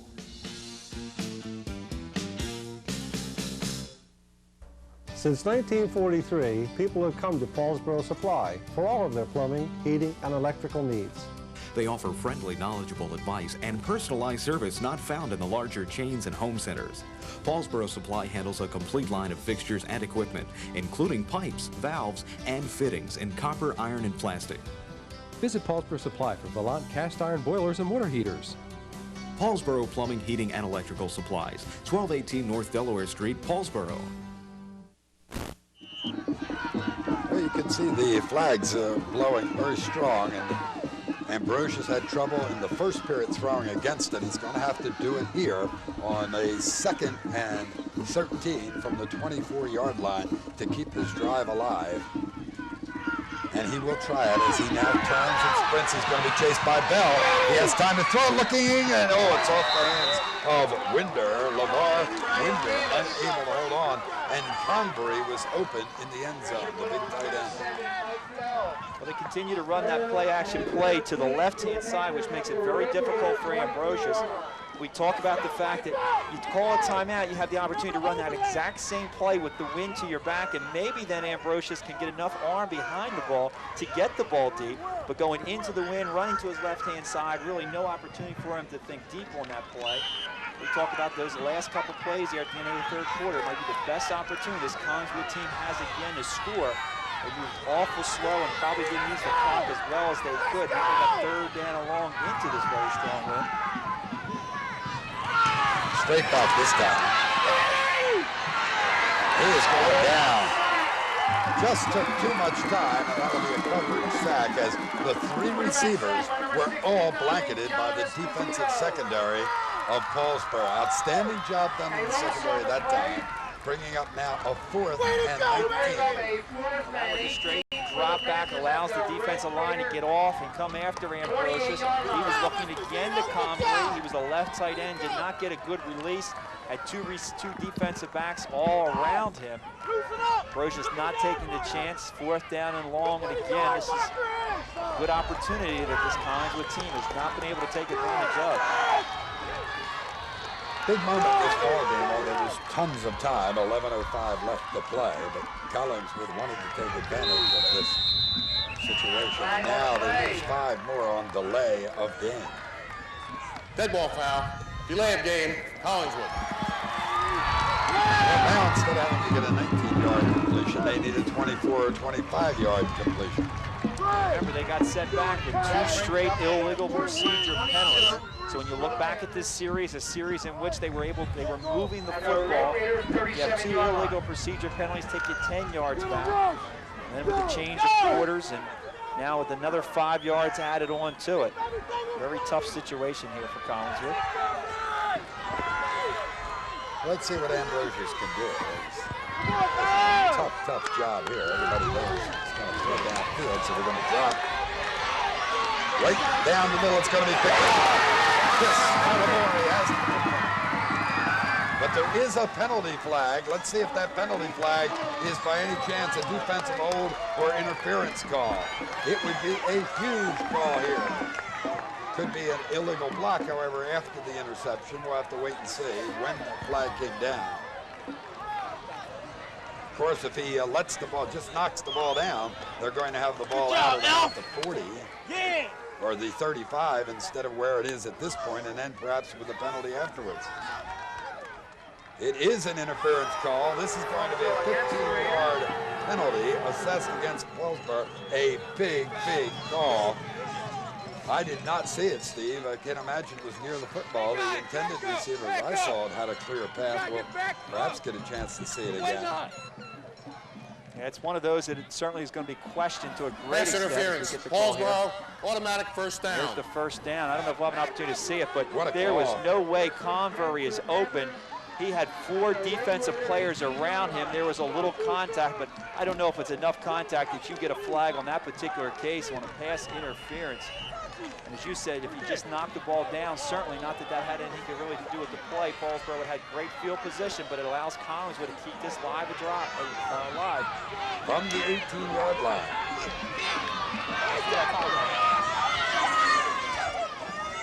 Fire. Oh, nothing's doing at all. Hampton just destroyed the blocker. Let's take a look at that last play and see if we can see anything at the end of it in terms of a bump. Ambrosius looking deep. He knows he's got to get a lot of yards. He gets the ball up there. It doesn't get there quite as far as he'd like to. And as you can see, there might be the contact at best. Yeah. If that indeed is where it is. Convery not even anywhere near making that reception. It wasn't like he was going for the ball. Certainly Paulsboro had the best opportunity to come down. That's the call it's made. And it's certainly added a lot of excitement to this ball game. 2nd and 12. Just inside the 20. Fire on the carry. Strange call, some might think. From the 2nd and long, giving it to the tailback Byer. He'll pick up a few. It will be 3rd and 9. Collingswood in 2-down territory. They got to think they got 2 downs now to pick up this 9 yards that they're going to need. Time is not a factor. 9:26 left here in the 4th. The only concern I would have in terms of time is that I'd be very much afraid to turn that ball back over to this Paulsboro offense. You're not going to get many opportunities like this. Possibly look for something out in the flat, a short 5-6-yard gainer.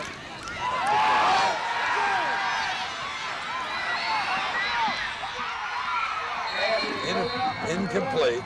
Strange call, Steve, when everybody in the ballpark knows you're going to throw the football to try a trick play. I've never understood it, and I see it over and over and over again. And it was defended very well. Paulsboro did not react to the run at all. I mean, who are you going to fool in that situation? Looks like we got a field goal kicker coming out on the field right now. Well, Roseboro has 1 field goal this season. Remember, he has 17 successful PATs, but it seems to me this one is going to go against the wind. Remember, Ambrosius is the holder. Ambrosius, the quarterback, to hold. This will be marked at the 23-yard line. It'll be a 33-yard attempt. Snap, good hold. It's got the distance and it's good. A 33-yard field goal successful by Robert Roseborough at the 8:57 mark. Roseborough just took his time. He knew he wasn't going to get the rush from Paulsboro, as Paulsboro defensively was playing for the possible fake. Roseborough just taking his time with it. A nice solid kick against the wind and through the uprights. And of course, that narrows it, as you said, to 12-10. So they would only need a field goal to go ahead and win it. And right now, again, coming away with some sort of score has got to be, again, emotional lift for this Collingswood team. Hopefully it will carry over for them on the defensive side of the ball, as now Paulsboro will get it for the first time here in the fourth period. How about this, huh? I figured with the wind, they do not even want to attempt that one. Thought possibly fake with Briggs at the quarterback. Instead, he just banged that one through right down the middle. Roseborough, the defensive back and second team quarterback, has come up big with the, remember, the interception that led to the drive for the touchdown, and now the field goal to pick up the additional 3 points. So Robert Roseborough, an important part of this ballgame for Collingswood to this point. He will tee it up to kick it off. Up a little bit, Herb. Hold the ball.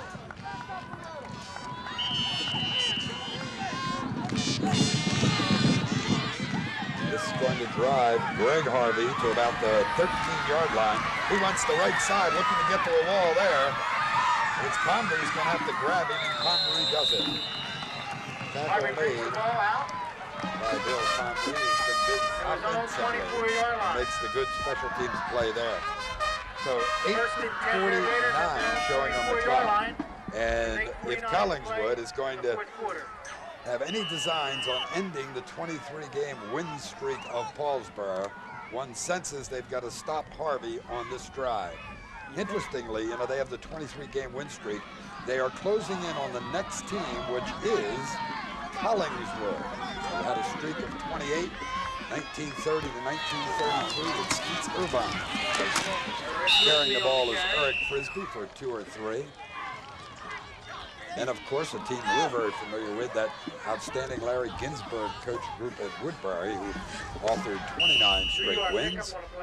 And then the Jim Horner Cherokee group that picked up 30. And the all-time win streak in South Jersey, John Barbossa's Millville Club from 52 to 55 with 31 straight. Till you're back. You're on there, too. You're on. They have featured him in the second quarter and the third period almost extensively running the ball. I don't recall Irvin getting his hand on the football, running it at all since the first period. Now you wonder if they're trying to set something up here. 2 fullback dives on the inside. You get that defense reacting to the dive, and then maybe you look to break something to the outside. Well, this is what we call a key 3rd and 3. Ball at the 32-yard line. Harvey pitches it. Irvin gets it, and again going to depend on the spot. He got the right foot instead of the left foot. I think if he got the left foot, he might not have had it. The official extended the right foot, and I think that's going to give him the first down by length of the football. Oh, they run the option to the right-hand side. They do it very well. Convery coming across and taking out the quarterback, going after Harvey, forcing him to pitch the ball. Irvin getting himself upfield. You're right, he's very close. He may just have, let's just be just a little bit short of the first. And of course, if he is, it's a big ball for Glenn Howard and his staff. With the ball down this far in their own territory. This is John Virgin carrying the 9-yard Paulsboro chain instead of the 10-yard win. Oh, my goodness. What are you going to do here, Glenn Howard? You come up about 3 or 4 inches shy, 6 inches shy. What do you do, Glenn? We'll wait and see what Glenn does. That's what I mean. This is a big call. It looks like he's going to bring Bill in. He'll be the double tight end in this particular case. You know, you think back to this Collingswood team and the way in which they have rebounded this game, giving up 2 fairly easy touchdowns early in the ball game. Well, he's really 62 games against 16 losses. Not too many people argue with Glenn Howard no matter what decision he makes. Surprised they didn't go to their punt formation where they try and pull the team off sides. They have done it for so many years here.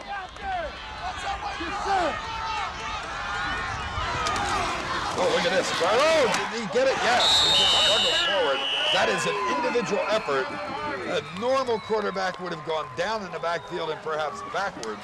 Harvey, however, is not normal as a quarterback and extended himself to pick up the first down. That is all Kevin Harvey. Well, we've seen that before, that quick little sneak fake to the inside, then he breaks at the outside. Watch the little fake sneak inside and then bumps it to the outside. Again, that's where you want your defense then holding their position. They're not able to bring him down. They had the opportunity, but he shows that strength and that quickness that he has to pick up the play. Now Irvin gets the football, twists, turns, and maybe gets a yard out of it. More importantly, clock continuing to run now, under 6.5 minutes. They have the ball marked at their own 39-yard line. Paulsboro has to guard against turnovers. Collingswood almost has to hope for one.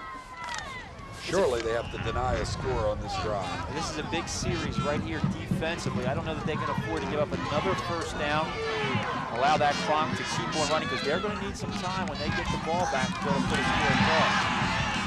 Rifles it and excellent job by Andre Lee to make the first down reception. He's covered well on that side by Bayer, but Harvey delivered it on the numbers and Lee held on, making the little leap into the air to complete the catch.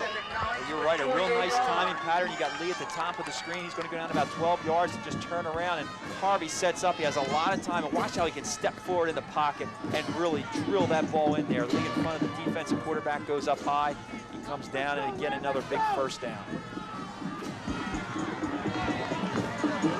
On the counter play, Irvin finds big running room and has another Red Raider first down, forcing the secondary again to make the stop. Bayer, along with another one of the Ambrosius coming from the safety position to make the tackle. It'll be another Paulsboro first down at the Collingswood 37-yard line. Well, this is how they can do it to you. They hurt you in so many different ways. Harvey's had a good afternoon, but he has been the one. He's been able to do it with the pass. He's been able to do it with his teammates running the ball. You've seen Frisbee from that fullback position. Now Irving on that tailback position.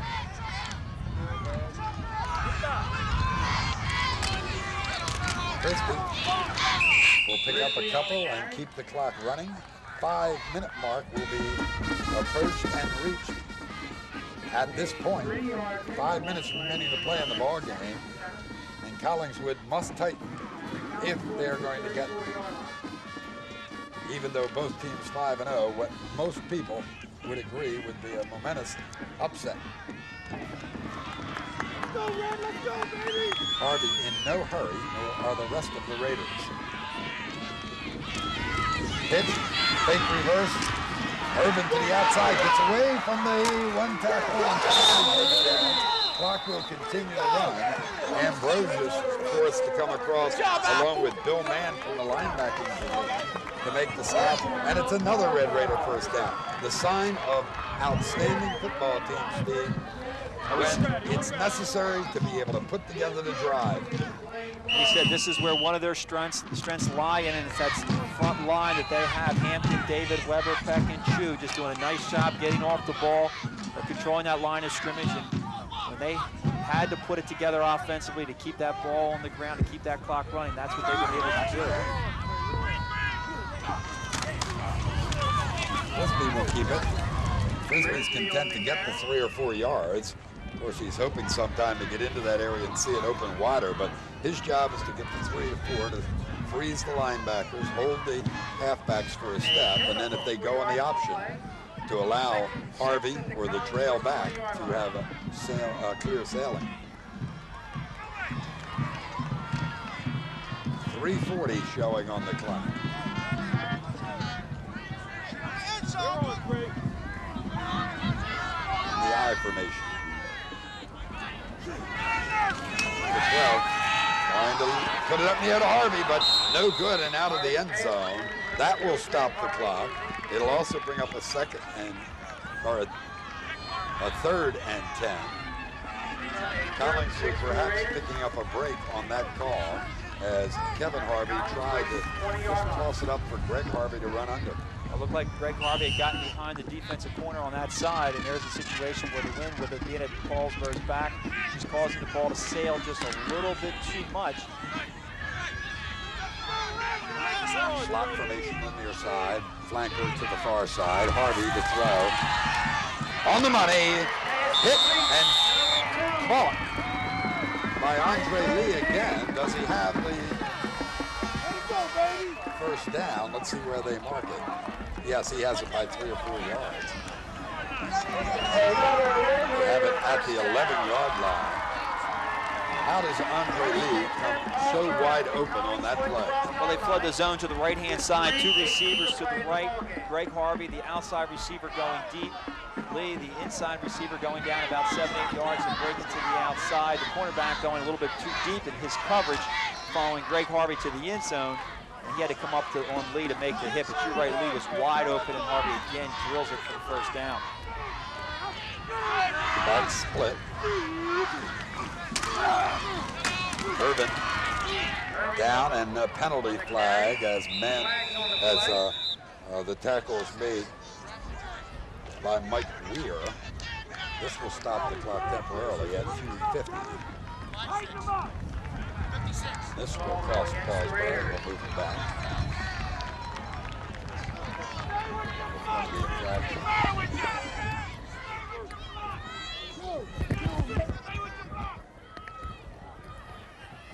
Holding. Paulsboro. First down. So it will be first. Hold the ball. They're going to try to... Close to 20 yards. It would be 20 yards for the first down. The ball marked at the 19-yard line. Hampton was the guilty party on that play. Clock now running. Here comes the reverse. Harvey looks for the hole and gets into it in a hurry. Breaks 2 or 3 tackles and finally down as he gets back near the original line of scrimmage. Again, Bayer from the backfield, along with Bill Mann, one more time forced to make the stop. 2-2-2 with the clock running. It will be second down and 9. And Harvey will take all the time he can as Brian Nevis brings the play in from the sideline. 12-10, Paulsboro on top by 2. Collingswood, after the field goal, hoped to stop them on this drive and get another chance. Paulsboro's done everything it has to so far. Irving will be stopped after a couple of yards by Mike Weir. One wonders, is Collingswood going to ever use a timeout? And they do now, as they see the 3rd and 5, and think perhaps it would be a passing down if they get it incomplete. Bring up a 4th down. Well, today's outstanding game has been brought to you by Dowdy's Fine Furniture. With many styles to choose from, Dowdy's features 7 manufacturers' authorized galleries. The American Home Gallery of Fine Furniture by American Drew and Flex Steel. The Clayton Marcus Showcase. The Brookline Comfort Gallery. The Cochran Gallery. The Rose Showplace and the Wisconsin Custom Shop. That's Dowdy's Fine Furniture of Clayton. Open Monday, Tuesday, Thursday, and Friday, 9 to 9, Wednesday, 11 to 5, and Saturday, 9 to 5. Well, big game as far as the group standings. In the Group 1 situation, Paulsboro wants to continue to win and hope to get some additional power points along the way so they can be the host if they go undefeated to the point of the playoffs. Since Gloucester is rolling along so well, both of those clubs at 5-0. Point Pleasant Beach is at 5-1, and Florence is at 3-0-2. Things look tougher for Collingswood. Hammond 6-0 now. Kingsway 6-0 now. Collingswood 5-0 and looking to go to 5-1, and Delran very possibly 5-1 after today. Big game, as we talked about, with a lot of different implications. 1:46 to play on the 3rd and 5. Time for a Harvey rollout. What do you think? Roll to the right. There it is. Well, they string it out. Oh, look at the play. Going back the other way. Now he comes the other way. Just watch it. Penalty flag, however. It's going to stop the clock with 1:33. That is again Kevin Harvey. He's right, he's left, he's right, he's left, he's up the middle. Just watch it, right? And that's why everybody's standing. Oh, they're going to say it's against Collingswood, apparently, if you listen to the Paulsboro players. Key penalty either way. Clip. Clip. Here it is. We'll see what happens. A clip against the defense. When's the last time you saw that?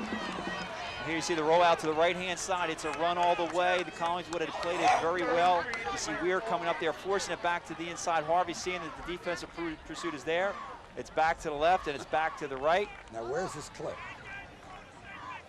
Right there at the top of your screen. And I think it's just a matter of one player running into another player. Yeah. It was clearly way out of the play. There you see the referee throwing the flag. He obviously didn't see the play. It was just a matter of the defensive pursuit trying to come across the field. He runs into one of the offensive players, as there's the call. Never seen it. I've never seen a clip against the defense. I've seen it all, unless they call it tripping. Was it a tripping penalty? Well, in any event, it leaves it as a 3rd and 1 now with 1:31. Mark it at the 2.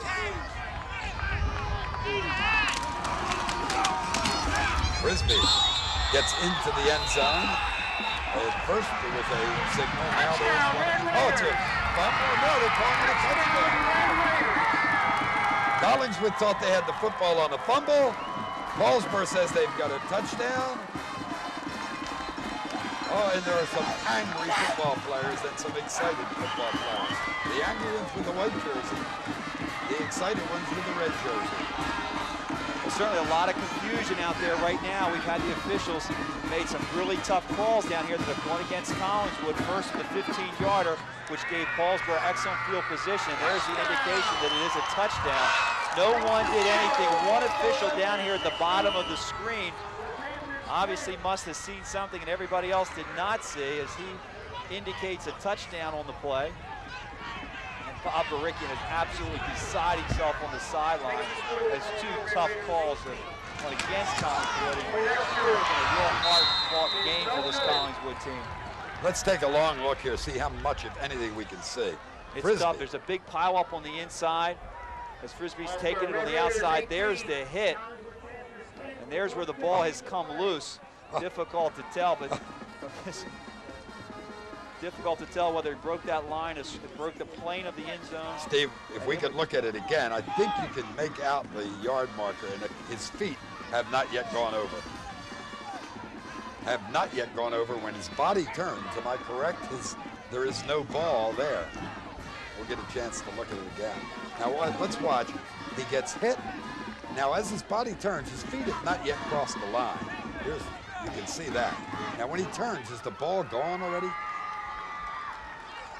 I see no ball there, do you? Yeah, that's the first time we see it. So it's a tough call. And the ball winds up in the end zone with Collingswood on top. Next week, the Red Raiders will be home. Well, that's all for naught at this point. 1:15 to go. Come out and support the Paulsboro Red Raider football team next week against Audubon. Let's go with the defense, let's go. Oh, very impressive drive by Paulsboro, taking it down at their end of the field, doing what they had to do.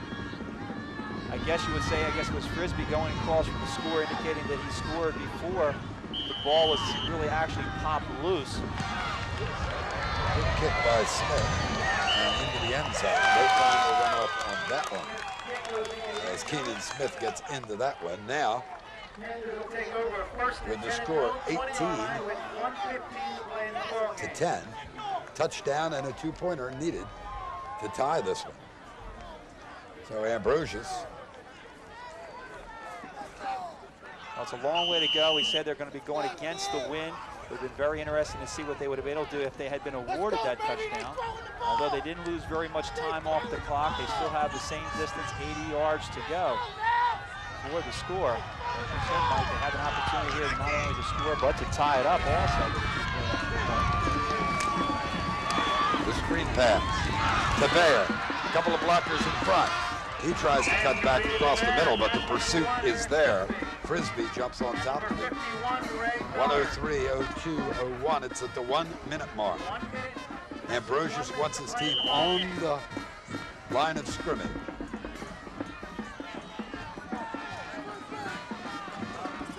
He's wasting a lot of time. 47, 46.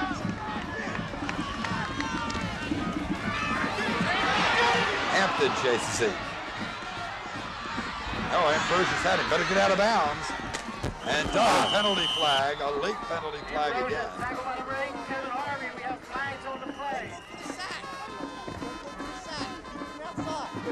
The run came down late, usually showing an area with a block in the back or something of that nature. Therefore, to go against Collingswood. 33 seconds to play in the game. Clip. Collingswood. They've really hurt themselves with penalties throughout the game this afternoon. There's an opportunity where Ambrosius is just running for the sideline. He wants to get himself out of bounds, hopefully also pick up the first. The block is not really necessary in that case. But the block is thrown. It's in the back of a Paulsboro player, and so that'll be marched off against Collingswood.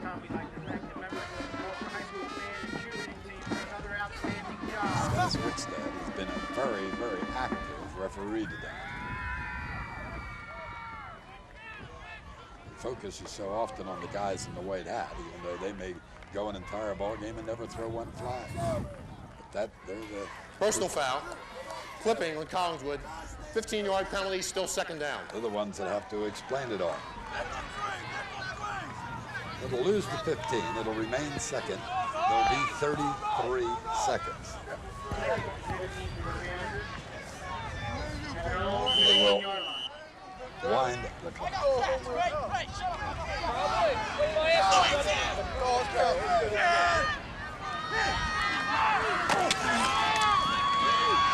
Tombury going down the left sideline. Will not get this one, but who will? Number 8, Kevin Harvey. Harvey. Second time he's come up with an interception today, and probably seals this one with 21 seconds to play. The Red Raiders will get the football, run 1 or 2 at the most plays, and they will continue with the registry. They'll have it at 24. They'll be 6-0, and Collingswood will taste defeat for the first time this year. Watch this one, and Ambrosius had Convery early going up the left sideline, Steve, but then lofted it too high, and Harvey was able to read it. Well, Harvey in the deep third there doing a nice job of staying deep, not allowing any of the receivers to get behind him. Ambrosius looking to throw the ball up there and for Convery just to come down with the reception, but Harvey plays it well the whole way. The one snap and then down, and that will do it as the time runs out. And what was a strangely played game, marred by penalties and mistakes by both clubs. Paulsboro moves to 6-0. Collingswood falls to 5-1. 18-10. Paulsboro on top. We'll be back with some closing words right after these messages.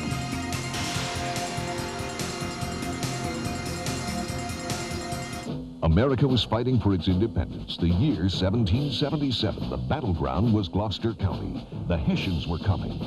Jonas Cattell went into action, traveling to Gloucester County 26 miles on foot to warn his fellow patriots of the coming attack. Jonas Cattell, Gloucester County at its best. This moment of Gloucester County history is brought to you by Maggie Smith and J.D. Behringer Jr. The spirit of fighting for Gloucester County is part of their lives. Maggie Smith and J.D. Behringer Jr. for Freeholder. Since 1943, people have come to Paulsboro Supply for all of their plumbing, heating, and electrical needs. They offer friendly, knowledgeable advice and personalized service not found in the larger chains and home centers. Paulsboro Supply handles a complete line of fixtures and equipment, including pipes, valves, and fittings in copper, iron, and plastic. Visit Paulsboro Supply for Rude gas and electric water heaters. Paulsboro Plumbing, Heating, and Electrical Supplies, 1218 North Delaware Street, Paulsboro. Good game again today for Paulsboro as they come up with a victory, 6-0 now on the season, 24 straight. And a lot of people say major reason, but certainly not the total reason, right, Kevin, is Kevin Harvey. Another great game, but I guess, as always, you look to the team. Yeah, we just had to go out there and just play. We knew it was going to be a tough game, so we just came out here and tried to stay focused and try to execute.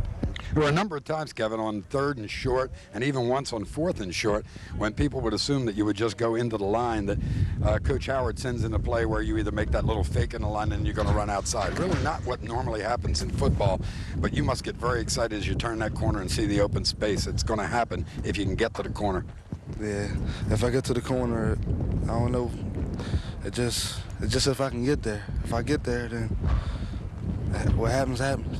On that 31-yard touchdown that you ran, the last 10 yards was almost like 20, the way you lift those feet up. Is that something that you practice, that high step, or is it just something that just happens?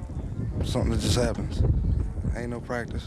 And what do you see happening the rest of the way now? Your biggest challenge, you're 6-0. A lot of people think Collingswood was really the toughest club you're going to face. What is it that the team has to do to maintain their focus and keep going towards the possible undefeated season and another Group 1 championship? What are the most important objectives for your team? So we got to do is stay together, take one game at a time, and just go out there and play. Is this what you hear from Coach Howard? Is he constantly preaching the notion of the one game at a time to the point that all your players, you believe, actually believe it? Yeah. They always say, you know what I mean, take one game at a time. Don't worry about everything down the road. It's going to come. You worry about this game this week, and then, hey, you just worry about them. Don't worry about nobody else. Kevin, congratulations, your 57th touchdown of your career, your 24th straight victory, and your 6th one of the year. Congratulations. All right, thank you. Okay, thanks. We'll send Kevin in for the shower, bring Steve Crispin in at this point, and talk about the ball game. Steve, a lot of people say when you match up 2 5-0 clubs, you're going to have an outstanding football game. We had one as far as the score went, a lot of excitement, but it would be difficult to call it an outstanding game with all the penalties and all the miscues on both sides. Yeah, I think there's a certain expectation when you come into a game like this that it's going to have that certain excitement that everybody's going to play to the best that they're capable of. We certainly didn't see that here. A lot of turnovers, and turnovers played big in this ball game. The turnover by Collingswood early in the ball game, Paulsboro was able to score a quick touchdown off of, and then it was scored as a turnover in the 3rd quarter on the interception by Collingswood that they were eventually able to go in and score, and then just penalties throughout the course of the game. A lot of it has to do with a lot of the emotion that the players feel out on the field, that intensity, the fact that they just want to get out there and do the best they can, and maybe just lose a little of that concentration that you really need to maintain yourself and not make some of those mistakes. And we'll talk about Paulsboro in a second, but first let's focus on Collingswood. What does a defeat like this do to a ball club? They come in 5-0, they have a little revenge factor, they lose only the one game a year ago, although it keeps them out of the playoff, and that game is to Paulsboro. What's it do when they walk off this field not only losing, but losing perhaps with some, what they will call at least, controversial calls? Well, certainly there's some tough calls that went against them. Maybe a couple calls, maybe it'll also win in favor of them as they start to look back on the tape. But certainly Bob Baricki and his staff are going to have a real challenge, a place before them for the remaining part of the season. I think the one thing they need to hold on to is that as far as maybe the Colonial Conference, first of all, is concerned, they're not out of it. This West Effort team is playing some excellent football right now. It's a team that they beat earlier in the season, a team that maybe I would think that would be able to challenge Paulsboro. They will meet up on the Thanksgiving holiday, so there's that outside chance, and that's what they need to hold on to right now. Anything can happen as far as Group 2. A lot of people felt that the loss today by Collingswood would knock them out of the Group 2 race, and it may well happen, but there's no telling what will happen. I think Bob and Baricki and his staff really need to maintain that. They need to keep their kids concentrated on the fact that it's still a long season. Anything can happen, and we need to continue to work hard. All right, why don't we get Coach Howard in here now, finally done with the press, the working press. They have big deadlines, I guess. They got to hurry up back and write this story. Glenn, big victory first. Congratulations on that. Thank you very much. But I got to ask you, sign of a good team, they say, is one that can overcome adversity. A lot of penalties in this ball game, some miscues both ways, some turnovers. How important is it for a club to get through a game when they probably aren't playing at the top of their game? Well, it's very important. Like you said, we did create a lot of penalties and way too many turnovers, and that's the thing we've been trying to work out and get straightened out in practice. And before we came out today, I told the kids, I said, I didn't think Collingswood could beat us, but Paulsboro could beat us, you know, and we almost did that today. We almost gave them one too many turnovers and one too many penalties and almost came back to shoot ourselves in the foot. But, you know, like you said, the guys hung tough there at the end, and I was very pleased with the last drive they put together and chewed up a lot of the clock and eventually put it in. So I'm real happy to get out of it with a win. A lot of people tell us that coaches can tell during the week, at least they think they can, and whether or not they have what are called good practices or bad practices. What kind of week did you have this week? Did you kind of smell something coming? Well, we really didn't have real good practices this week, and after Tuesday's practice, I told the kids and got on them a little bit at the end of practice that we need to start working hard. There's too much clowning around, and you know, it sunk in a little bit on Wednesday, but I still sensed there was something there that wasn't altogether right, and hopefully this will shake a lot of them into reality, and we'll continue to work on that in the upcoming weeks. Of course, on the other hand, they have to read the newspaper clippings, and if they do have West Deptford yet to look forward to, but that'll be after the playoffs begin, and obviously everybody believes you're going to be there. How do you keep a team focused? They don't play that well today, not at least I think up to your standards, and yet they get a victory over a team that they probably said on paper might be the toughest one we play all year. Is it going to be easy?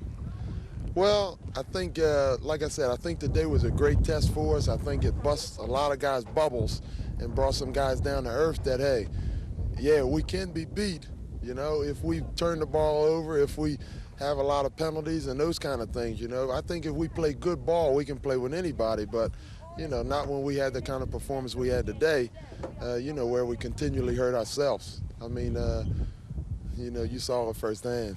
Absolutely. Okay, we're going to let you go in with your young men in the locker room and congratulate them, at least those who played well, and remind the others just what you told us. Congratulations again, Glenn. Okay, thank you very much. Right.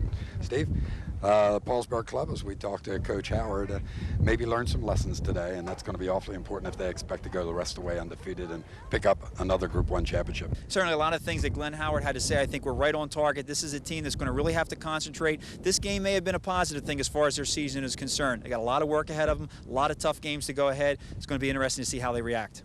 Okay, but today it's a victory, 18-10. They come up with their 6th straight, their 24th straight over 3 seasons. Collingswood loses for the first time. Big day for Paulsboro on their homecoming. Now for Steve Crispin and Comcast Cable, I'm Mike Linder. Thanks for joining us. We'll look for you next time.